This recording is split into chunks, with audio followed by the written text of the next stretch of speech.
bú wọn pé ṣé wọn ò rí tó ṣẹlẹ̀ ńbẹ̀ ni èmi máa wò pé ṣé mọ̀ pé ní Saudi èso kan bẹ́ẹ̀ tí wọ́n ń pè ní dàbínù gate. wọ́n á tàbí ní àárí gbìn kò wù ń bí àwọn náà ò rí orógbó gbìn lọ́dọ̀ wọn ó máa ní tí ilẹ̀ máa gbà ìgbà náà wọ́n sọ̀rọ̀ refinery mo ní bóyá ilẹ̀ wa ní Nàìjíríà bí bóyá kò gba refinery bóyá tá a bá gbìn sí i bóyá kò ní wù pé àwọn good earth tá a bá gbìn bí kò ní wù ètò ìlera gbogbo àwọn nǹkan tí a sáàrùn rí iná mọ̀nàmọ́ná tí ó dúró déédéé tá a bá gbìn sí kò ní wù ètò ẹ̀kọ́ tó ṣe dáadáa tá a bá gbìn sí kò ní wù kí ni mo wá wò pé òótọ́ ni gbogbo àwọn kìíní yẹn tán ṣe ń mú débi ẹ wo NIN tax registration ẹ̀yìn kankan wọ́n lọ mú wá láti ìlú mi náà ni wọ́n dẹ̀ ṣe lọ́hùn ó dẹ̀ wà effective ó jíṣẹ́ tí wọ́n ràn kì í ṣe pé wọ́n kàn fi ń kówó jẹ àrígbá náà la sọ̀rọ̀ pé àwọn tí àwọn ọmọ tí wọ́n rọwọ́ rí o student loan nǹkan kan mo dẹ̀ kìlọ̀ fún Nàìjíríà gba pé tá a bá gbìn sí Nàìjíríà kò ní wú ní ìsìn lórílẹ̀‐èdè Nàìjíríà tá a wá gbọ́ ni pé student loan tí wọ́n bẹ̀rẹ̀ ń jò ní fraud tún ti wọ̀ facilities face probe over student loan fraud níbo la bẹ̀rẹ̀ tá a bẹ̀rẹ̀ student loan kì í pọ̀dún kan tán rí àti mọ̀ rí impact àti rí effect lórí àwọn student lórí ìlú kò tí ì lápá ni mo fi sọ̀rọ̀ njẹ́ òní tá a sọ̀rọ̀ bíi pé nígbà tí mo bí kọ́ni fẹ́ Balọ́lá pé kí ni ẹ ṣe tẹ́ ẹ bá déjọba pé kí ni problem ṣe é pé jọ́nà tí kálukú sọ pé èmi ní ìṣòro wa ní corruption kò síbi tí ò wá sí kódà láàrin ọkọ àti ìyàwó corruption wà ń bẹ. bí second name Nàìjíríà làwọn máa pè corruption student loan tó ṣẹ̀ṣẹ̀ dé ẹ kú ojúmọ́. mo kí gbogbo ara lé pé a kú ojúmọ́ a kú ọdún àjíǹde mo kí gbogbo lẹ́yìn Kristi káàkiri àgbáyé ipò ọ̀pọ̀ ẹ̀ láṣẹ láyé ilé òní jáse mọ́ fún wa. àmín. orúkọ mi Comrade Ọmọlolú Ejidiran. Honourable Speaker. mo kí gbogbo àwọn tó ń wà lára pé káàárọ̀ àjíire bí Ṣẹ́gun Ògúngbàyìn lórúkọ mi òní ni Easter Sunday àmọ̀ sí rere o happy Easter celebration to all Christians all over the world. It's a pleasure to be here this morning. Ẹ káàárọ̀.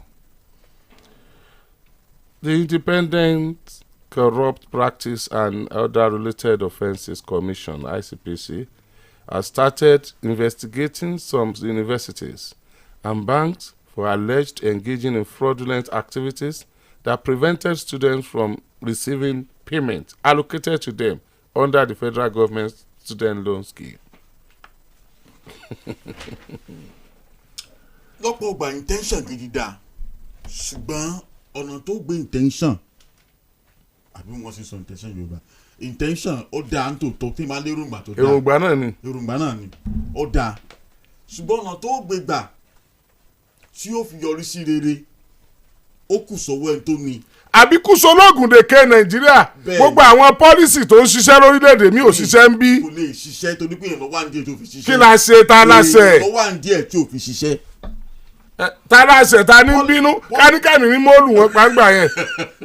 pọ́lísì kò lè dá ṣiṣẹ́ pọ́lísì ẹ̀kọ́ sílẹ̀ ni èròǹgbà ni ṣùgbọ́n àwọn tẹ́ kò síbẹ̀ pé pọ́lísì yìí o ẹ lọ mú lò ẹ lọ implement ẹ̀ báyìí láṣẹ rìn o mo rántí ọdún kan tí olóyè Olúṣẹ́gun máa jọ gbé pọ́lísì kankanlẹ̀ wọ́n pè ní procurement act fiscal responsibility act mo wá rẹ́rìn-ín kí ló pàmò lẹ́rìn-ín ni pé kí ni act yẹn sọ ni pé bàbá ń ṣe ètò bí a ṣe ń ra nǹkan nínú ìjọba tí ò sì ní fi sí jìbìtì ń bẹ̀ mọ́ àti pé bí àkóyawó sì ṣẹlẹ̀ bí ó sì máa wáyé mo wá ń sọ fún ẹni tí àjọ ń ka ní ìṣẹ́yìn wà ní pé kìí ṣe olóṣèlú Nàìjíríà lẹ́ẹ̀mọ́ ṣe irú òfin báyìí fún pé kí wọ́n fẹ́ ra nǹkan kí wọ́n gba bureaucratic system kan lọ mo ní ó rí i pé wọ́n sọ fófin pé àwọn gbọ́n jù lọ wọ́n sì fi yí òfin yẹn náà pé àwọn gbọ́n ju òfin yẹn lọ ìgbà tó yá ṣèjọba gan fi yí àwa pé òfin tó gbé kalẹ̀ o ọkàn gbé kalẹ̀ ni kò lè mú àwa síbẹ̀ náà jìbìtì sùn lọ lọ́wọ́ tí mo rí bẹ̀ ni pé student loan wọ́n ti ṣe rí nígbà kan mí ìmọ̀ ìṣàkóso tó ṣe rí tó gbókìtì ní Nàìjíríà bẹ́ẹ̀ ni wọ́n ti ṣe rí àwọn yunifásitì dọ̀hún kan ń pàkíyèsí mi pé ìgbà náà lọ́hùn ó gbókìtì náà ni. mi ò gbọ́ rí o bọ́sìrì wà ń gbà náà. bọ́sìrì yàtọ̀ sí student loan. bàbá ọmọ ìyá kan náà. ọmọ agboolé kan náà ni wọ́n ọmọ agboolé kan náà ni wọ́n. wọ́n gba bọ́sìrì padà. bẹ́ẹ̀ ni. lóònù grant ni. grant ni bọ́sìrì lóònù lélẹ́yìí. lóònù wọ́n gbà padà. wọ́n dẹ̀ máa ń flat ẹ̀ ni kò ń ṣe pé bóyá ẹnìkan fẹ́ àbẹ́ nìkan ọ̀fẹ́. nígbà tó bá bẹ̀rẹ̀ iṣẹ́ náà ni wọ́n máa gbà padà. bọ́sìrì. no ní loan even loans gan in those days náà ó wà because our banks individual banks máa ń ṣe student loans. pastor wọn ò ṣe rí. wọ́n ṣe student loans ṣé bí báǹkì lẹ ló ń ṣe. báǹkì ni. discretion báǹkì ni wọ́n fi kún náà. wọ́n á fi kún wọ́n ẹ̀sán interest yìí. ti gọ́ọ̀mẹ̀ntì lélẹ́yìí. ti gọ́ọ̀mẹ̀ntì lélẹ́yìí. eléyìí ò ní interest. kò ní interest but you are going to pay it back ìbájọ 20 years. ó wá ní ọdún ọgá tó fi ṣe padà ò tó dé báyìí pé tó bá ti graduate wọ́n ní gbèdéke ọdún after graduation. ìgbà tó bẹ̀rẹ̀ iṣẹ́ ni o ẹ lè fọ́ṣẹ́ o ìgbà tó bá tó bẹ̀rẹ̀ iṣẹ́ tí ó bá ríṣẹ́ gan gọ́ọ̀mẹ̀ntì yẹ kó máa fún ní income support tàbí unemployment benefit. àbọ̀ pastor bó ṣe yẹ kó rí lẹ́yìn sọ kì í ṣe bó ṣe rí ni o. no àti ìmọ̀ bó ti fẹ́ rí. wọ́n sì òfin sípẹ́ tí ọba san gan yọ lẹ̀ wọ́n sọ. that is tó bá ríṣẹ́ tí ò bá san tí ò bá ríṣẹ́ kò sí intervention. wọ́n fi klọ́ọ̀sì tó bá ríṣẹ́ sí o. wọ́n ti fi sí. n kò bá ríṣẹ́ ni if you don't provide a job for somebody n bó lè fẹ́ kó lọ jalè àbí kó lọ. ẹ̀yà àrùn lẹ́wọ̀n ni. àwọn tí ó ṣẹ̀ wọ́n pọ̀ náà kò sí big deal náà kọ́ prison sí. when a nation that is in such a terrible problem now tó pé over 1.9 million students ló tún fẹ́ ṣe WAEC báyìí tó pé ọ̀dẹ̀ tó máa wọ university tó pé unemployment on rise every day tó yẹ pé we are not going to manufacturing that they feel pé we will survive the onslaught tó ń bọ̀ yìí then that government is messing up he's wasting his time because àwọn tó máa graduate tó máa jáde where is the labour where is the employment for them we are not a productive nation we are not going to manufacturing you are not inviting investors insecurity ó pọ̀ investor ló fẹ́ ibi tí wọ́n ti jí gbé who is going to come so we are in a serious mess in this country but if I want to really answer your question. kí ló dé tí o sí tá a jẹ́ productive nation. we cannot ìgbà táwa gbẹ́jú sà productive nation Nàìjíríà o. wọ́n bàjẹ́ ni. because coffee ṣé ẹ mọ̀ coffee.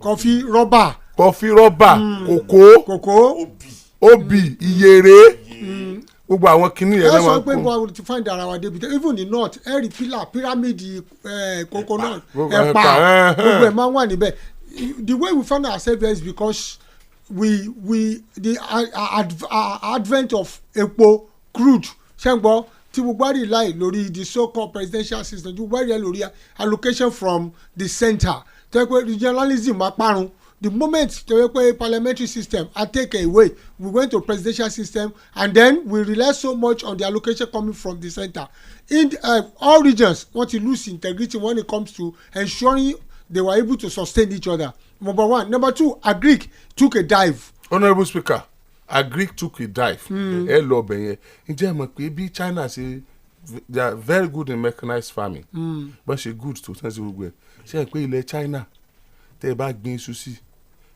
within 30 minutes yóò jóná gbogbo lẹ̀ wọn soil sampling wọn kò sí ibi tí iṣu ti lè wù China wọn ò gbin iṣu wọn ò ní iṣu dàbí gold ni lọ́dọ̀ wọn. Honourable Speaker is that not enough for us tá a bá concentrate lórí farming pé òkè àwa náà ti ẹ̀fẹ̀ máa pélé ìlọ China kàn náà máa kówó wọn wá láti rà lọ́dọ̀ wa ká dẹ̀ introduce ẹ̀ sí wọn ká dẹ̀ sọ benefit ẹ̀ fún wọn ká sell idea yẹn fún wọn ṣé kí ló wà ní káàánú ṣe yẹn ọlọ́run fáwọn náà yẹn náà tó bá ṣe gbogbo nǹkan tó ń ṣe ké tó ń ṣàbọ̀ tó ń ṣe generator ṣe àwọn èèyàn lè ṣe ṣù náà sáà náà ò lè gbé ṣù lọ ní. níbo ni Malaysia ti gba síìdì epo èkùrọ́ àdó wọn ti gba síìdì èkùrọ́ náà.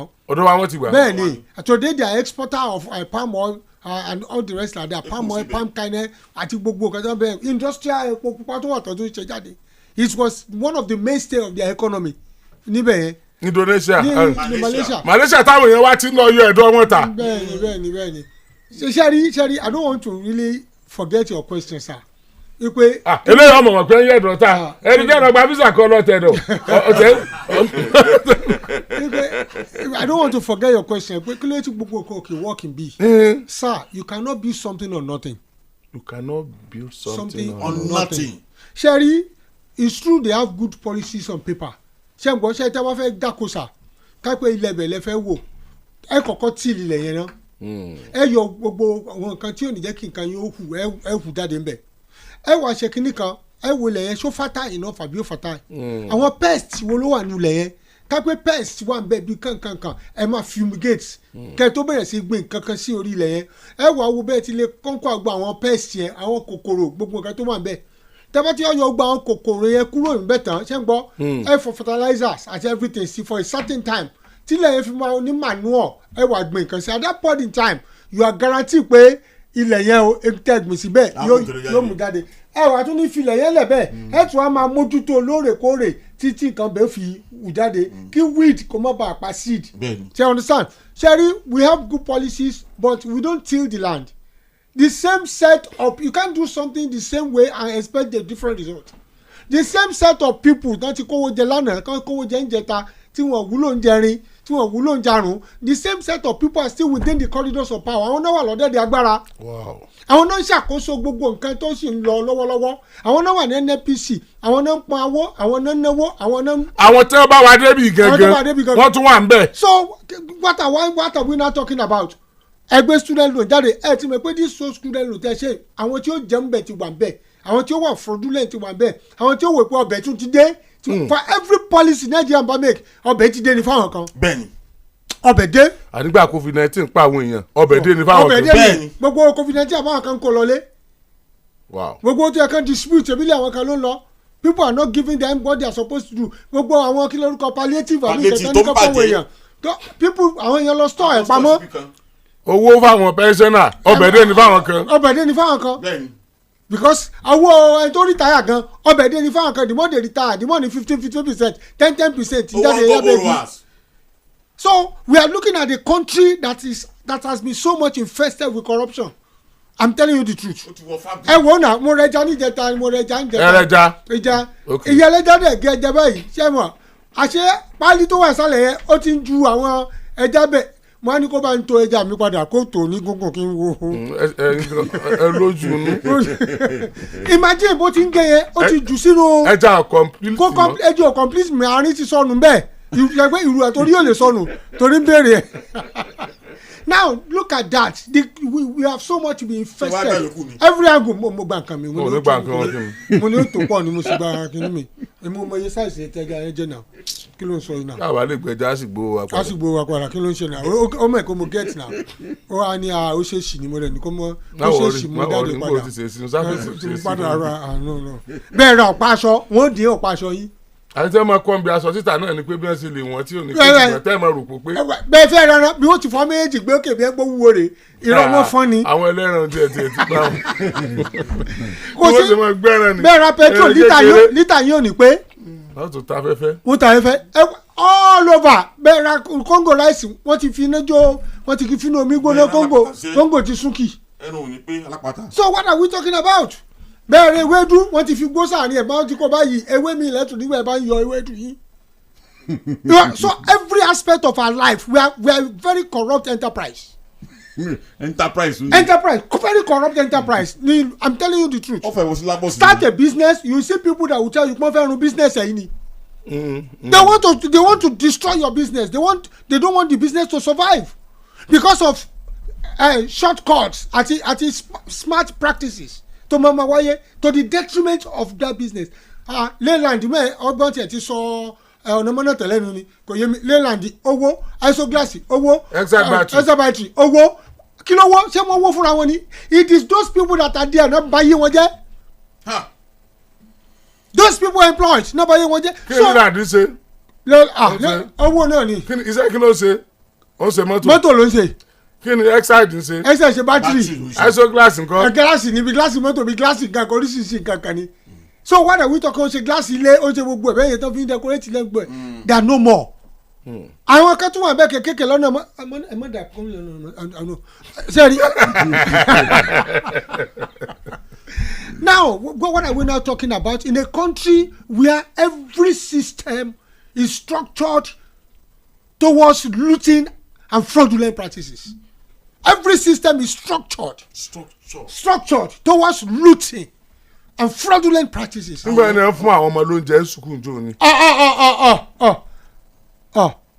feeding program tó jẹ́ pé ẹ̀yin wọ́n mọ̀ gẹ́ ẹ̀yin méjì báyìí ni tó jẹ́ pé àwọn tí wọ́n ní wọ́n fún ní contract feeding program tó jẹ́ pé wọ́n gbóúnjẹ lọ láàrin ọ̀sẹ̀ kan wọ́n ní gbọ́ láàrin ọ̀sẹ̀ míì oúnjẹ tó ń fún àwọn ọmọ it was worth nothing and nobody checkmated them níta ń sọ nìyẹn bó o bá gbé nǹkan supervise yẹ. aláwọn atúnwà lé àwọn ọmọ lọ skul mọ. wọ́n tún gbowó feeding lọ. wọ́n sì tún gbé millions of naira jáde. bó ti yẹ kó wà nìyẹn. owó feeding táwọn ọmọ jẹ.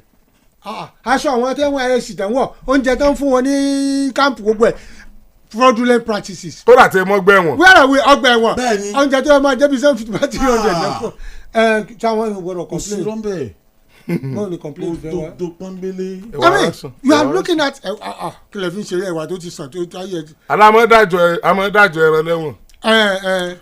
amọ̀dájọ ẹran lẹ́wọ̀n. amọ̀dájọ ẹran ẹ fẹ́ gbọ́.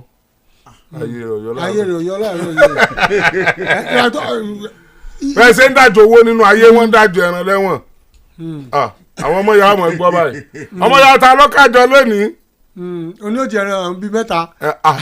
oní òjì ẹran bíi 50 ẹni tó bá kájọ ní òjì ẹran bíi 50 sọ́dọ̀ ìrànwọ́ bíi 15 èkìrí kan ní òjì. torí wọn gé kékèké báyìí títí tí báyìí ni. ẹ lè rí mi. ẹran kìíní ni ràkúnmí ni ó mọ kéré. tẹ́ ẹ bá kó papọ̀. ọmọ yìí. Akidibo 88.7 FM. Alhamdulillah. ọjọ́ tá a gbéra lọ ṣiṣẹ́ ájì 2025 ń súnmọ́lé. iléeṣẹ́ Ganic ń ṣe ládùúgbà wípé ẹ̀yin tẹ́ ẹ sanwó ájì yìí náà lẹ́ lọ pẹ̀lú ògùn ọlọ́wọ́n ọba. wọn ò ní fẹ́ lòmíì ṣe yín. ààyè péréte ló kù lẹ́ o. torí pé orílẹ̀-èdè Saudi Arabia ti fún wa ní gbèdéke ọjọ́ tá a fi kọ físà fún gbogbo ujaj. ẹ̀yin náà wá jẹ àǹfààní péréte tó kù. iléeṣẹ́ Ganic tẹ́ ẹ ti mọ̀ bí ẹni mowó. tó wo ájì wọn kéré jù tí wọ́n sì mú ni ṣe àṣepé iṣẹ́ náà ni o. a sì ń fowó lé owó ájì kù sí lọ́rọ̀ tiwọn. bákan náà àjọ NACON AHUN àti iléeṣẹ́ Ganic ní kẹ́ yàgò fún ìròyìn kan tó ń lọ wípé orílẹ̀-èdè Saudi Arabia ti fi òfin di orílẹ̀-èdè Nàìjíríà láti ṣiṣẹ́ ájì tàbí umura. kò sóòótọ́ kankan níbẹ̀ o. tìyín ni kẹ́ gbéra kẹ́ máa bọ̀ nílé iṣẹ́ Ganic Àròmẹ́ta bus stop off Sangbẹ̀lẹ́yẹlé road Ìbàdàn 0803-916-8109 tàbí 0701-901-0838. àǹfààní péréte tó kù yìí mẹ́jọ fọ́ọ̀rù gbéra. Unstoppable you, fueling your vitality the whole day through. Embrace each challenge with renewed might. With Supermalt, your performance takes flight. With 20 essential vitamins, minerals, and nutrients, one Supermalt multivitamin after breakfast every day keeps you going.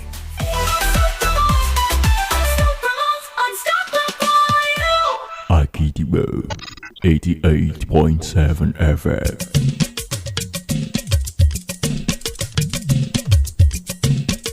màálù tó súké.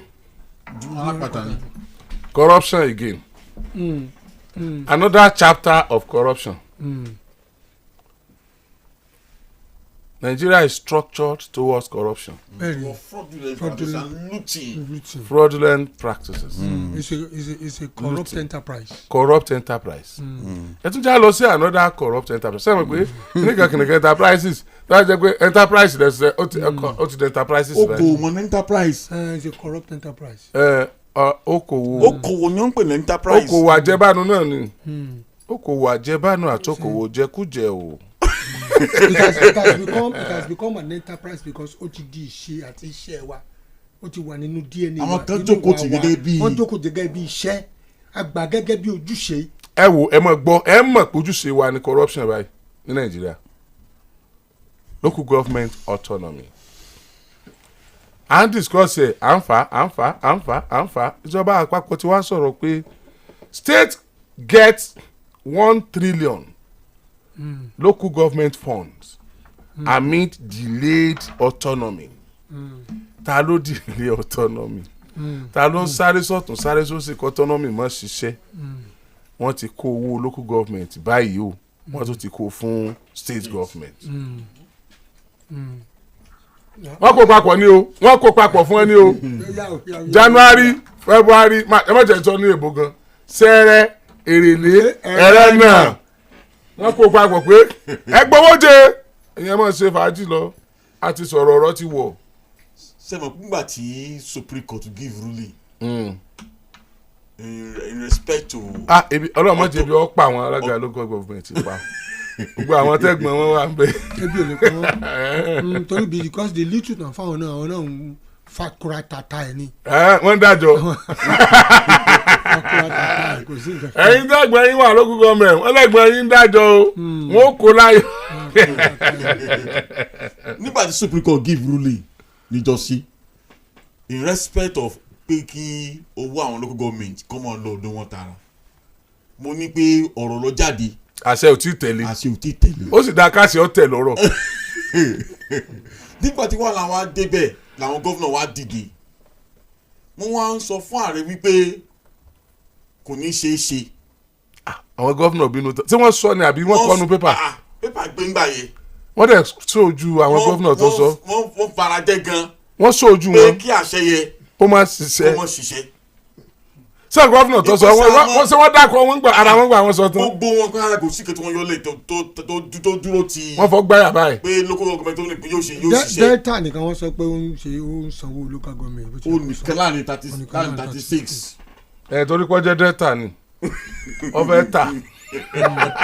pé delta lówó lọ́wọ́. delta lówó lọ́wọ́. wọ́n béèrè pé kí ni ìbànújẹ́ àwọn gómìnà tó fi di pé wọ́n tako autonomy despite the fact pé Supreme Court give ruling kí ló mú president àti ààrẹ tí wọ́n gbé ẹjọ́ lọ sí Prince Lateef Fagbemi tí wọ́n gbé ẹjọ́ lọ sí court. káwọn méjèèjì ààrẹ àti president àti ààrẹ tí wọ́n sùn. àwọn méjèèjì wọ́n jọ gbẹ́jọ́ lọ. wọ́n gbọ́dọ̀ lọ sí court pé àti president àti ààrẹ. ẹ bá wa gbà.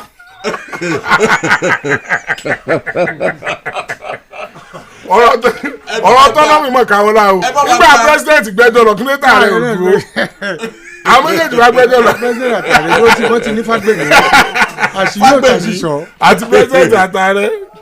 ẹ bá wa gba local government lọ́wọ́ àwọn state o àwọn tí wọ́n náà gbé àìgbà àkàtà lọ́wọ́ akitì o. àìgbálẹ̀ bàbá ọmọ lọ́wọ́ ọmọ. àlátẹ̀ ńláyè kò lè ṣẹ́ o. gbogbo ọ̀nà lásán tí all local government tí ò fi ní bọ́ lọ́wọ́ wa o. ẹ fẹ́ gba àwọn tó wà ní captive wa lọ́wọ́ wa. àwọn tá a kó nígbèkùn. ẹ fẹ́ tú wọn lẹ̀. àwọn tá a jẹ gàbálé lórí. àwọn tá a kó ìkógun wọn. sọ wọn di ìkógun. àwọn tí honestly I pity this country. honestly I pity this country. Why do you have to pity us? Because I have empathy. Who told you we don't enjoy it? You are not enjoying it. You are not. ẹ jẹ́ kí n bẹ̀rẹ̀ báyìí wọ́n pe ọkùnrin kan ní Mẹfibóṣẹ́tì. Mẹfibóṣẹ́tì. arọ ni. so bẹ́ẹ̀ orúkọ tẹ́ ẹ sọ yẹn mo ń bọ̀ ẹ sáà ní gbàgbé. mi ní gbàgbé. ẹ mọ̀ pé inú ọkọ rẹ̀ ìbò wà ń bẹ̀. Mẹfibóṣẹ́tì. ó fi ìbò ṣetí. arọ ni. ọmọ Sọ́ọ̀lù ni. ọmọdé tàbí. ọmọ Sọ́ọ̀lù ni. Sọ́ọ̀lù ọba. ó nìkan ní di ó lè survive ní ọmọ tó kù. èdè ní Easter náà ẹ ká sọ pé biblical story. ó wá ń gbé ọ̀dọ̀ Síbà ní Lọ́dẹ́bà ẹrú bàbá rẹ̀ ní Síbà di àwọn ẹrú tó dẹ́kun ló ga jù Síbà wá ń ṣàkóso ẹrú bàbá ẹ̀ ẹ̀mọ́ tí mo sì ti mọ̀ ṣe lọ́dọ̀ every time ó tún mọ̀ dúpẹ́ lọ́wọ́ Síbà pé ó ṣe òkú tọ́jú mi o meanwhile Síbà ló yẹ kó mọ̀ dúpẹ́ lọ́wọ́ Mẹfibóṣẹ́tì torí pé ogún rẹ̀ ní Síbà jókòó tì Mẹfibóṣẹ́tì wà mọ̀ dúpẹ́ lọ́wọ́ Síbà lójoojúmọ́ ṣe parọ́ ni ṣé ẹni tó bá ti rọ lẹ́mìí tó sì rọ lọ́pọlọ tàbí tó rọ níyè ó lè mọ̀mọ́ ẹ̀tọ́ ẹ̀ mọ́ o.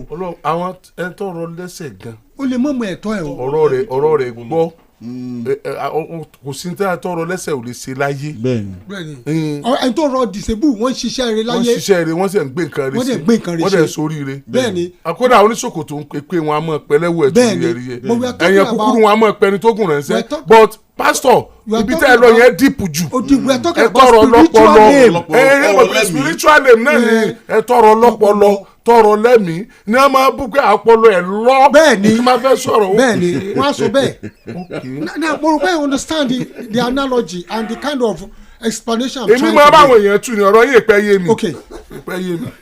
so owó ẹsẹ̀ kí síbà máa dúpẹ́ lọ́wọ́ ẹ̀ olótún dúpẹ́ lọ́wọ́ síbà ọmọ kú tọ́jú mi nígbà ogún ẹ̀ ní síbà jókòó lé. o lè mọ lọ́lọ́pọ̀lọ́. dáfídì wá jí ó ní jẹ́ni ká ń bẹ ní ìdílé. àwọn dávidi náà. ó ní tí mo lè ṣàánú fún nítorí ti Jonathan. dávidi jà tán. ó jà tán ó kàn sọ fún. ọjà tán. ó wá pè wọ́n ní ká lọ mú wa ó wá sọ fún síbà ìwà àtàwọn ọmọ ẹ 70 ẹ mọ ṣiṣẹ́ sin. mẹfiboseti. ẹ kagbọ́ ẹ lè jókòó lógún ẹ ẹ̀yin ló yẹ ká ẹ mọ̀ dúpẹ́ lọ́wọ́ nǹkan ní ọmọ dúpẹ́ lọ́wọ́. olólogún dà ní náà. I am shocked tí pé some local government chairman náà sọ pé àwọn fẹ́ wà báwọn ti wà àwọn ò autonomy. You now look at Mephibosheth condition tó ń dúpẹ́ lọ́wọ́ ẹni tó yẹ kó máa dúpẹ́ lọ́wọ́ ẹ̀. orí tí wọ́n máa kọ pé má jẹun wá bákan náà mọ àwọn ọkọ ni. àwọn orí kan wà tí ó ní mí ọ̀pọ̀lọpọ̀. You see when your ambition override your reason. Ambition yẹn tó bá override the reason yẹn because the level of your ambition ṣàǹgbọ́n ló máa determine the magnitude tí o fi allow reason láti prevail. So when your ambition n tó ń lé pápápá tó ju ìrònú èèyàn lọ ibìkan náà ni ọmọ ìjà sí èèyàn ní ronú straight. So àwọn tó wà níbẹ̀ gángan láwọn ò fọ autonomy ẹ wá sọ pé autonomy bọ́ sí because they are stooges. They are appendages of the governors who put them there. ẹ sọ Yorùbá they are stooges. gbẹ̀wùdà ni àwọn tó fi wọ́n síbẹ̀ ni. what is bad in gbẹ̀wùdà ni ṣe bí ẹni tó lẹ́wù ń bọ̀ ni pé gbẹ̀wùdà ni o. gbẹ̀wùdà ni. ẹ tó bá dẹ̀ ní o gbẹ̀wùdà ni yóò gẹ pasi yóò gẹ pasi bẹ́ẹ̀ ni. ẹ wo ti gbọ́dọ̀ jábọ́. you see what we are describing this morning mo rò pé àwọn political scientists wọ́n á mú bẹ́ẹ̀ ròdà ni wọ́n máa kọ́ sí. èmi kan ti wọ class báyìí. you understand. they are stooges. we call it nikompu. you understand. tí india tẹ́ tún máa fi sí nǹkan. zombieism. you understand tí mo sọ fún yín. let me tell you the concept of zombieism. The concept of zombieism ni pé ní India ṣe ń gbọ́ àwọn zombies náà làwọn òkú tó ti kú. yóò mọ dùn mí báyìí tí n bá yẹ pé mo ẹgbẹ̀lẹ́ o. ìlú tó máa fẹ́ rẹ̀ wọ́n ṣẹ́ wọ́n máa ń lu ìlú. chairman ó náà máa ń lu ìlú wọ́n máa ń lùlù fún wọn. àwọn òkú ni wọ́n. bẹ́ẹ̀ni tó bá jí olùmọ̀ọ́sẹ̀ alókun ayé. tó bá jí wọ́n wá lọ ṣiṣẹ́ kánníkan ṣe wọ́n ní wẹ́yìn wò. tó bá ṣe tó bá dá ìlú ẹ̀ dúró àwọn náà á kú síbẹ̀. wọ́n ní investigation ò lè fẹ́ ṣe wọ́n ní òkú ni. òkú ni kò sí nǹkan tó fẹ́ ṣe. Because you cannot probe òkú tó ti kú already but somebody sent him a message that he cannot refuse. Oni zombies fi jáde. wọ́n kàn máa lọ dọ́ọ́ when they don't have the mind of their own. No, they don't have the mind of their own. Even if they want to have the mind, it has been suppressed by the forces that put them there. By the power that created them. The forces that created them. The forces that forced them there. So it's a very saddening thing, you know. Èmi sì wá rẹ́rìn. Mọ tó ṣẹlẹ̀ ni nígbà tí wọ́n ní ká Hamas kan release àwọn hostages down tí Israel attack wọn àwọn Palestinians ti dìde against Hamas fúnra wọn. Ẹ release hostages wọn náà ẹ jẹ́ kó máa pa wá. Ẹ fọwọ́ yẹn wọ́n sílẹ̀ let them go. So the Palestinians also have risen up against Hamas because Hamas is an illegal government.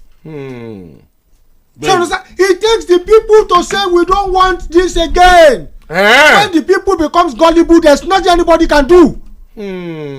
Gullibility only government of the people by the people by the people.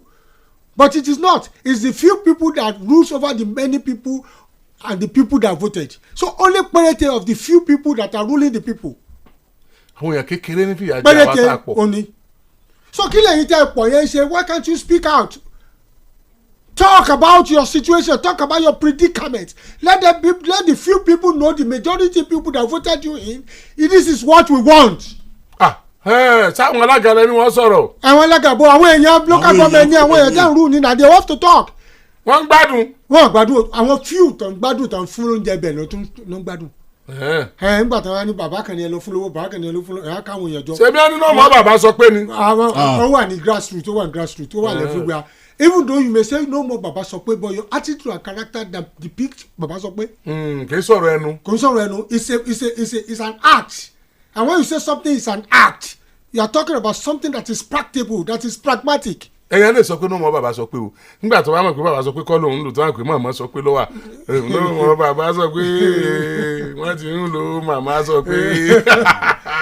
you understand jemo it's not a thing of the mouth. Wow. It is practicable. It's a pragmatic approach to governance to ma distinguish the kind of policy they have low. Gbọ́ mi. So that's the issue. So àwọn ilé ìmọ̀ fẹ́ kó bá wa. kí ló wí. alákòóbá ni o ṣe ká. ẹ bá ṣe ká. ẹyin lẹ́ni ká o. ẹ bá ṣe ká. mo fẹ́ kà á lórúkọ pastor. Good morning, sirs in the house. Please kindly call 1 or 2 local government chairmen in this morning. Let them speak to us directly from the program. Thank you. Honourable Speaker. ǹgọ́. ẹ pè wọ́n. ká pé ọ̀kan wá sọ fún ẹ directly. They will tell you blatant lie. èmi ò láìkì ẹ wọ ẹ sọ́ra yóò pastor. No, that's what they will do. They are hypocrites. ṣe ká pé mi ní governor. èwo ni blatant lie? Lie is lie. No blatant lele yìí. ẹ tún ti pọ́n láì lé. ṣe let me tell you something. kò yẹ ká mọ̀ pọ́n láì lé corruption ni. tí n bá jẹ́ bàbá lé ṣe ń gbọ́ tí mo sọ fún yín tí mo láwọn ọmọ lé blatant. tẹ́ pé lójú mi wọ́n mọ yìn mí pé ẹ ṣe tẹ́ pé lẹ́yìn ọ̀tọ̀ ni tí wọ́n mọ̀ sọ. That's blatant lie. mo lè ní blatant lie ní na hypocrisy. agabagebe ni. sagabagebe ni. agabagebe ni na. rárá sọ bẹ́ẹ̀ ṣe lú ní. wọ́n ìwà blame wọn survivor ni. survivor ni. survival instinct ni. ibà rẹ nìkan tó ń dọ̀bálẹ̀ pé bàbá o lógùn state. tẹ́nìkan sọ pé owó local government wọn fáwọn wọn kàn fáwọn nítorí wọn ni o wọ́n yọ̀dọ̀ lánàá. ẹ̀wọ́ lè fà gbà o. àgbà ní ìgbà ní. wọ́n yọ̀dọ̀ lánàá. wọ́n yọ̀ dànù so survivor ni everybody wants to survive kékeré tẹ̀ fún wa ètò tó wà wá náà mọ̀ rí tiwa ń bẹ̀. so wọ́n yọ babaláwo and nothing happen. Nothing go akuna matata. Nothing go happen, not to worry, nothing go ṣẹlẹ̀. Akuna matata. Kò sí wàhálà, kò sí wàhálà, kò sí dààmú. Báàbù wàhálà. Báàbù wàhálà. Wọ́n na wàhálà báàbù. Wọ́n na wàhálà báàbù. Wọ́n na wàhálà báàbù ni. Was babaláwo voted in or he was selected? Elected or selected? He was voted through selection. Wow. Wàhálà tún lélẹ́yìn o. Voted through selection. You want to kill us this morning? No. We have election, we have selection. Under election, we use voting. So why do you vote under selection? Selection ni. Ẹ̀ka àmúwárẹ̀.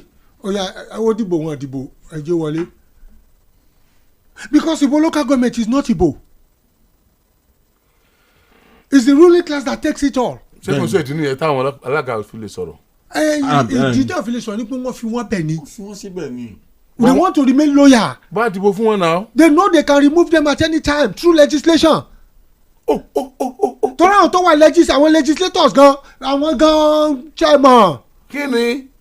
Àwọn gan kí ni? ní gbogbo ni mò ń sọ. Wọ́n gbọ́ràn. Wọ́n gbọ́ràn. Olùgbọ́ràn ni wọ́n. Okay. Wọ́n ní. They have over 1,000% loyalty. Wọ́n ní etí ìgbọràn. Àti àyàgbàṣe. Wọ́n sì ní àyàgbàṣe. So where would you want to mbolo fẹ́ sásí? In a democracy there should be somewhere to lè sásí. So mbolo fẹ́ sásí in our own democracy in Nigeria. Where will you run to? Check our balance. There's nothing like checks and balances. Don't check him out. We have made a mess of the gbogbo nǹkan kọ́ one school government and social studies. In fact our teacher àwọn kọ̀ọ̀kan is not practicable. We don't see it being manifested in our day-to-day administration in our governance. Does that mean we should not expect any development in the grassroots? No, we should not lose hope. Presently, January, February, March. 1.7 trillion plus. Do you know what each state? Ìjọba ti san báyìí fáwọn alága àwọn gómìnà báyìí ìpínlẹ̀. Wọ́n dẹ̀ fún àwọn local wọ́n àti pé àwọn nọ́mbà wọn mo ti sọ fún yín tó ṣe sí mẹ́fì bó ṣe ti nà ẹ má jà flop kìíní mọ́ wọ́n. Tó bá ṣe pé ó ti dùn ní kájọ máa kọ́. It's quite traumatic and saddening that Nigeria is facing what it's facing now. It's not all about one state. It's about the system that is in operation in this country. That been structured. It has been structured to fail. It has been structured as a corrupt enterprise. Practices. As a corrupt enterprise. Someone said wọ́n ti kó wọn ní pápámọ́ra. Àwọn náà wá submit ara wọn willingly because of survivor. Wow, honourable speaker, Comrade Ejidina. Àbídí nìyẹn tí ìbò local government fi máa ń dàbí ogun tó fi jẹ́ pé ní gbogbo àwọn state pátápátá ẹgbẹ́ tó wà níbẹ̀ ni ó wọlé gbogbo local government wọn. Ṣé ẹ mọ̀ pé tó bá jẹ́ pé opposition party kan ẹyọ kan péré yóò gbowó ẹ̀ pé tó bá wà láàrin wọn yóò gbowó ẹ̀ pé yóò mú nǹkan lẹ́nu. O lè mú owó ẹ̀ lẹ́nà. He will ask you sorry allocation has come yóò gba allocation ẹ̀ pé. Bẹ́ẹ̀ kọ́. Àgbogbo àdàrú náà báwo mo ti máa jẹ́ BBID ní pátì mi ẹ̀yin jẹ́ mímí dúdú ẹ wá sọ pé kí n má gbowó mi pé tó mi bá dé. Amúnkanlẹ̀ o. Amúnkanlẹ̀ náà I will even take you to court if you don't give me my money. You are not supposed to do project for me. You are not supposed to do that for me. Àwọn tó wà ní grassroots mi mọ wọn tí wọ́n fẹ́. Tó tẹ̀ fún mi ò bá tó tàbí allocation mi ò tó I will go to the federal government I will take federal government to court. Iye àwọn tí tẹ̀ fún mi iye tẹ̀ fún lágbájá rè iye tẹ̀ fún lágbájá rè school iye tó wà lọ́dọ̀ mi rè and you are giving me this I will take you to court. Wọ́n dẹ̀ look into iṣẹ́ fẹ́ káwọn èèyàn local government suffer ni. So it is not for you to say because of that you now take over orí bíbẹ́ kọ́ ló gorí for now. So that is as simple as that. Sherry, and I don't even blame the state government for taking such irrational decisions a lot of times. Because kò ṣe state kan là ń sọ. Ọ̀nà mo sọ ọ̀nà mo fi ní state government. Àwọn tí ń gbọ́ wa náà mo sọ. State governments for taking that part. Entire federation. Because of what? Because these so-called local government chairmen also were very fraudulent. Very fraudulent. Very corrupt. Ẹ ṣọ́ra pẹ̀lú very ti pọ̀ jù. Very ní charity àwọn tẹ́bá kàwé mọ́ pàpàkúrò àti gbogbo táwọn sọ pé lóòótọ́ mo wí fún yín. Ó ti di méjì. Lóòótọ́ very oh serious o nǹkan tó serious ló fẹ́ sọ. Seriously. Take what I want to tell you take note of it. It is emphatical. Wọ́n pe lóòótọ́ ni mo sọ fún yín. Verily I say unto you. Ẹ jẹ́ mọ́ fi ṣeré. Ẹ mọ́ fi ṣeré. Lóòótọ́ ni mo wí fún yín. Ọmọ ẹ̀ mọ́ pa mí ni. Èmi ń bọ̀ kankan. Láti san fún kálukú láti san fún oníkálukú gẹ́gẹ́ bí iṣẹ́ ọwọ́ rẹ̀. The day of reckoning is coming. Ṣé ká sọ bẹ́ẹ̀ fáwọn àwọn olóṣèlú? No, it's coming. Ààrẹ tó dìbò ní senatorial district ẹ̀ tó dé jẹ́ gómìnà tí ò wọlé ṣé àkókò reckoning òde ni. Wow. Ó possible kéèyàn wà ní gómìnà. What are you talking about? The day of reckoning will come and that is when you know who you are. That's why lóòótọ́. Lóòótọ́ ni. So lóòótọ́ àwọn alága ìjọba àbílẹ̀ yìí sì lè jẹ gbà nítorí pé gbogbo tá à ń sọ yìí a lè rí gẹ́gẹ́ bí àṣìṣe wọn. ẹ mọ nǹkan kan o Central Bank through the federal government and Fagbemi Attorney General wọ́n sọ fún wọn pé kán submit 2 years account wọ́n ti náwó for 2 years kí each local government submit yẹ kò sẹ́ni tó rí submit o ẹ mọ tó máa indict ní sáwọn náwó fúnra wọn ni. lóòótọ́ mo sọ fún yẹn submit 2 years report of bẹ́ẹ̀ ti náwó o. lóòótọ́ wọn ni mo dúpọ̀ bẹ́ẹ̀. so ṣé àwọn sì sáyẹn ẹ̀ èmi ò lọ gbére inú wọn o. lóòótọ́ ni o. bọ́ọ̀ náà ti fẹ́ submit 2 years kí lórúkọ ẹ̀ expenditure and clinical bí wọ́n ní tẹ̀ wọ́n statement of audited account bí local government náwó What kind of manipulation abracadabra will ever ṣe? That will not indict others lóòótọ́. It will indict a lot of people. So lóòótọ́ asunkun sí fi kun pamọ́ ni. Ó fi pamọ́ ni yóò sì bọ̀lẹ̀ bó lọ agbárí yóò sàn wá. Bí yóò gbàmú jáde yóò gbẹ̀mí jáde. náà fẹ́ sọ pé ṣé kò lè gbẹ̀mí jáde. Yóò gbẹ̀mí jáde. lóòótọ́ yóò sá jáde. Yóò jáde. He cannot stay there for long. lóòótọ́ aláàárẹ̀ ò ní ránú lé. inú kára rẹ̀ ọ̀yá kó rìn jáde àbí kó kú kó gbé jáde. Either of the two ni. lóòótọ́ ni àárọ̀ yìí. lóòótọ́ adìẹ ìrànà. Kí sọ wà jẹ́ gbé o. lóòótọ́ ohun tó bá gbìn ló kà á. lóòótọ́ as you lay your bed you sleep on it.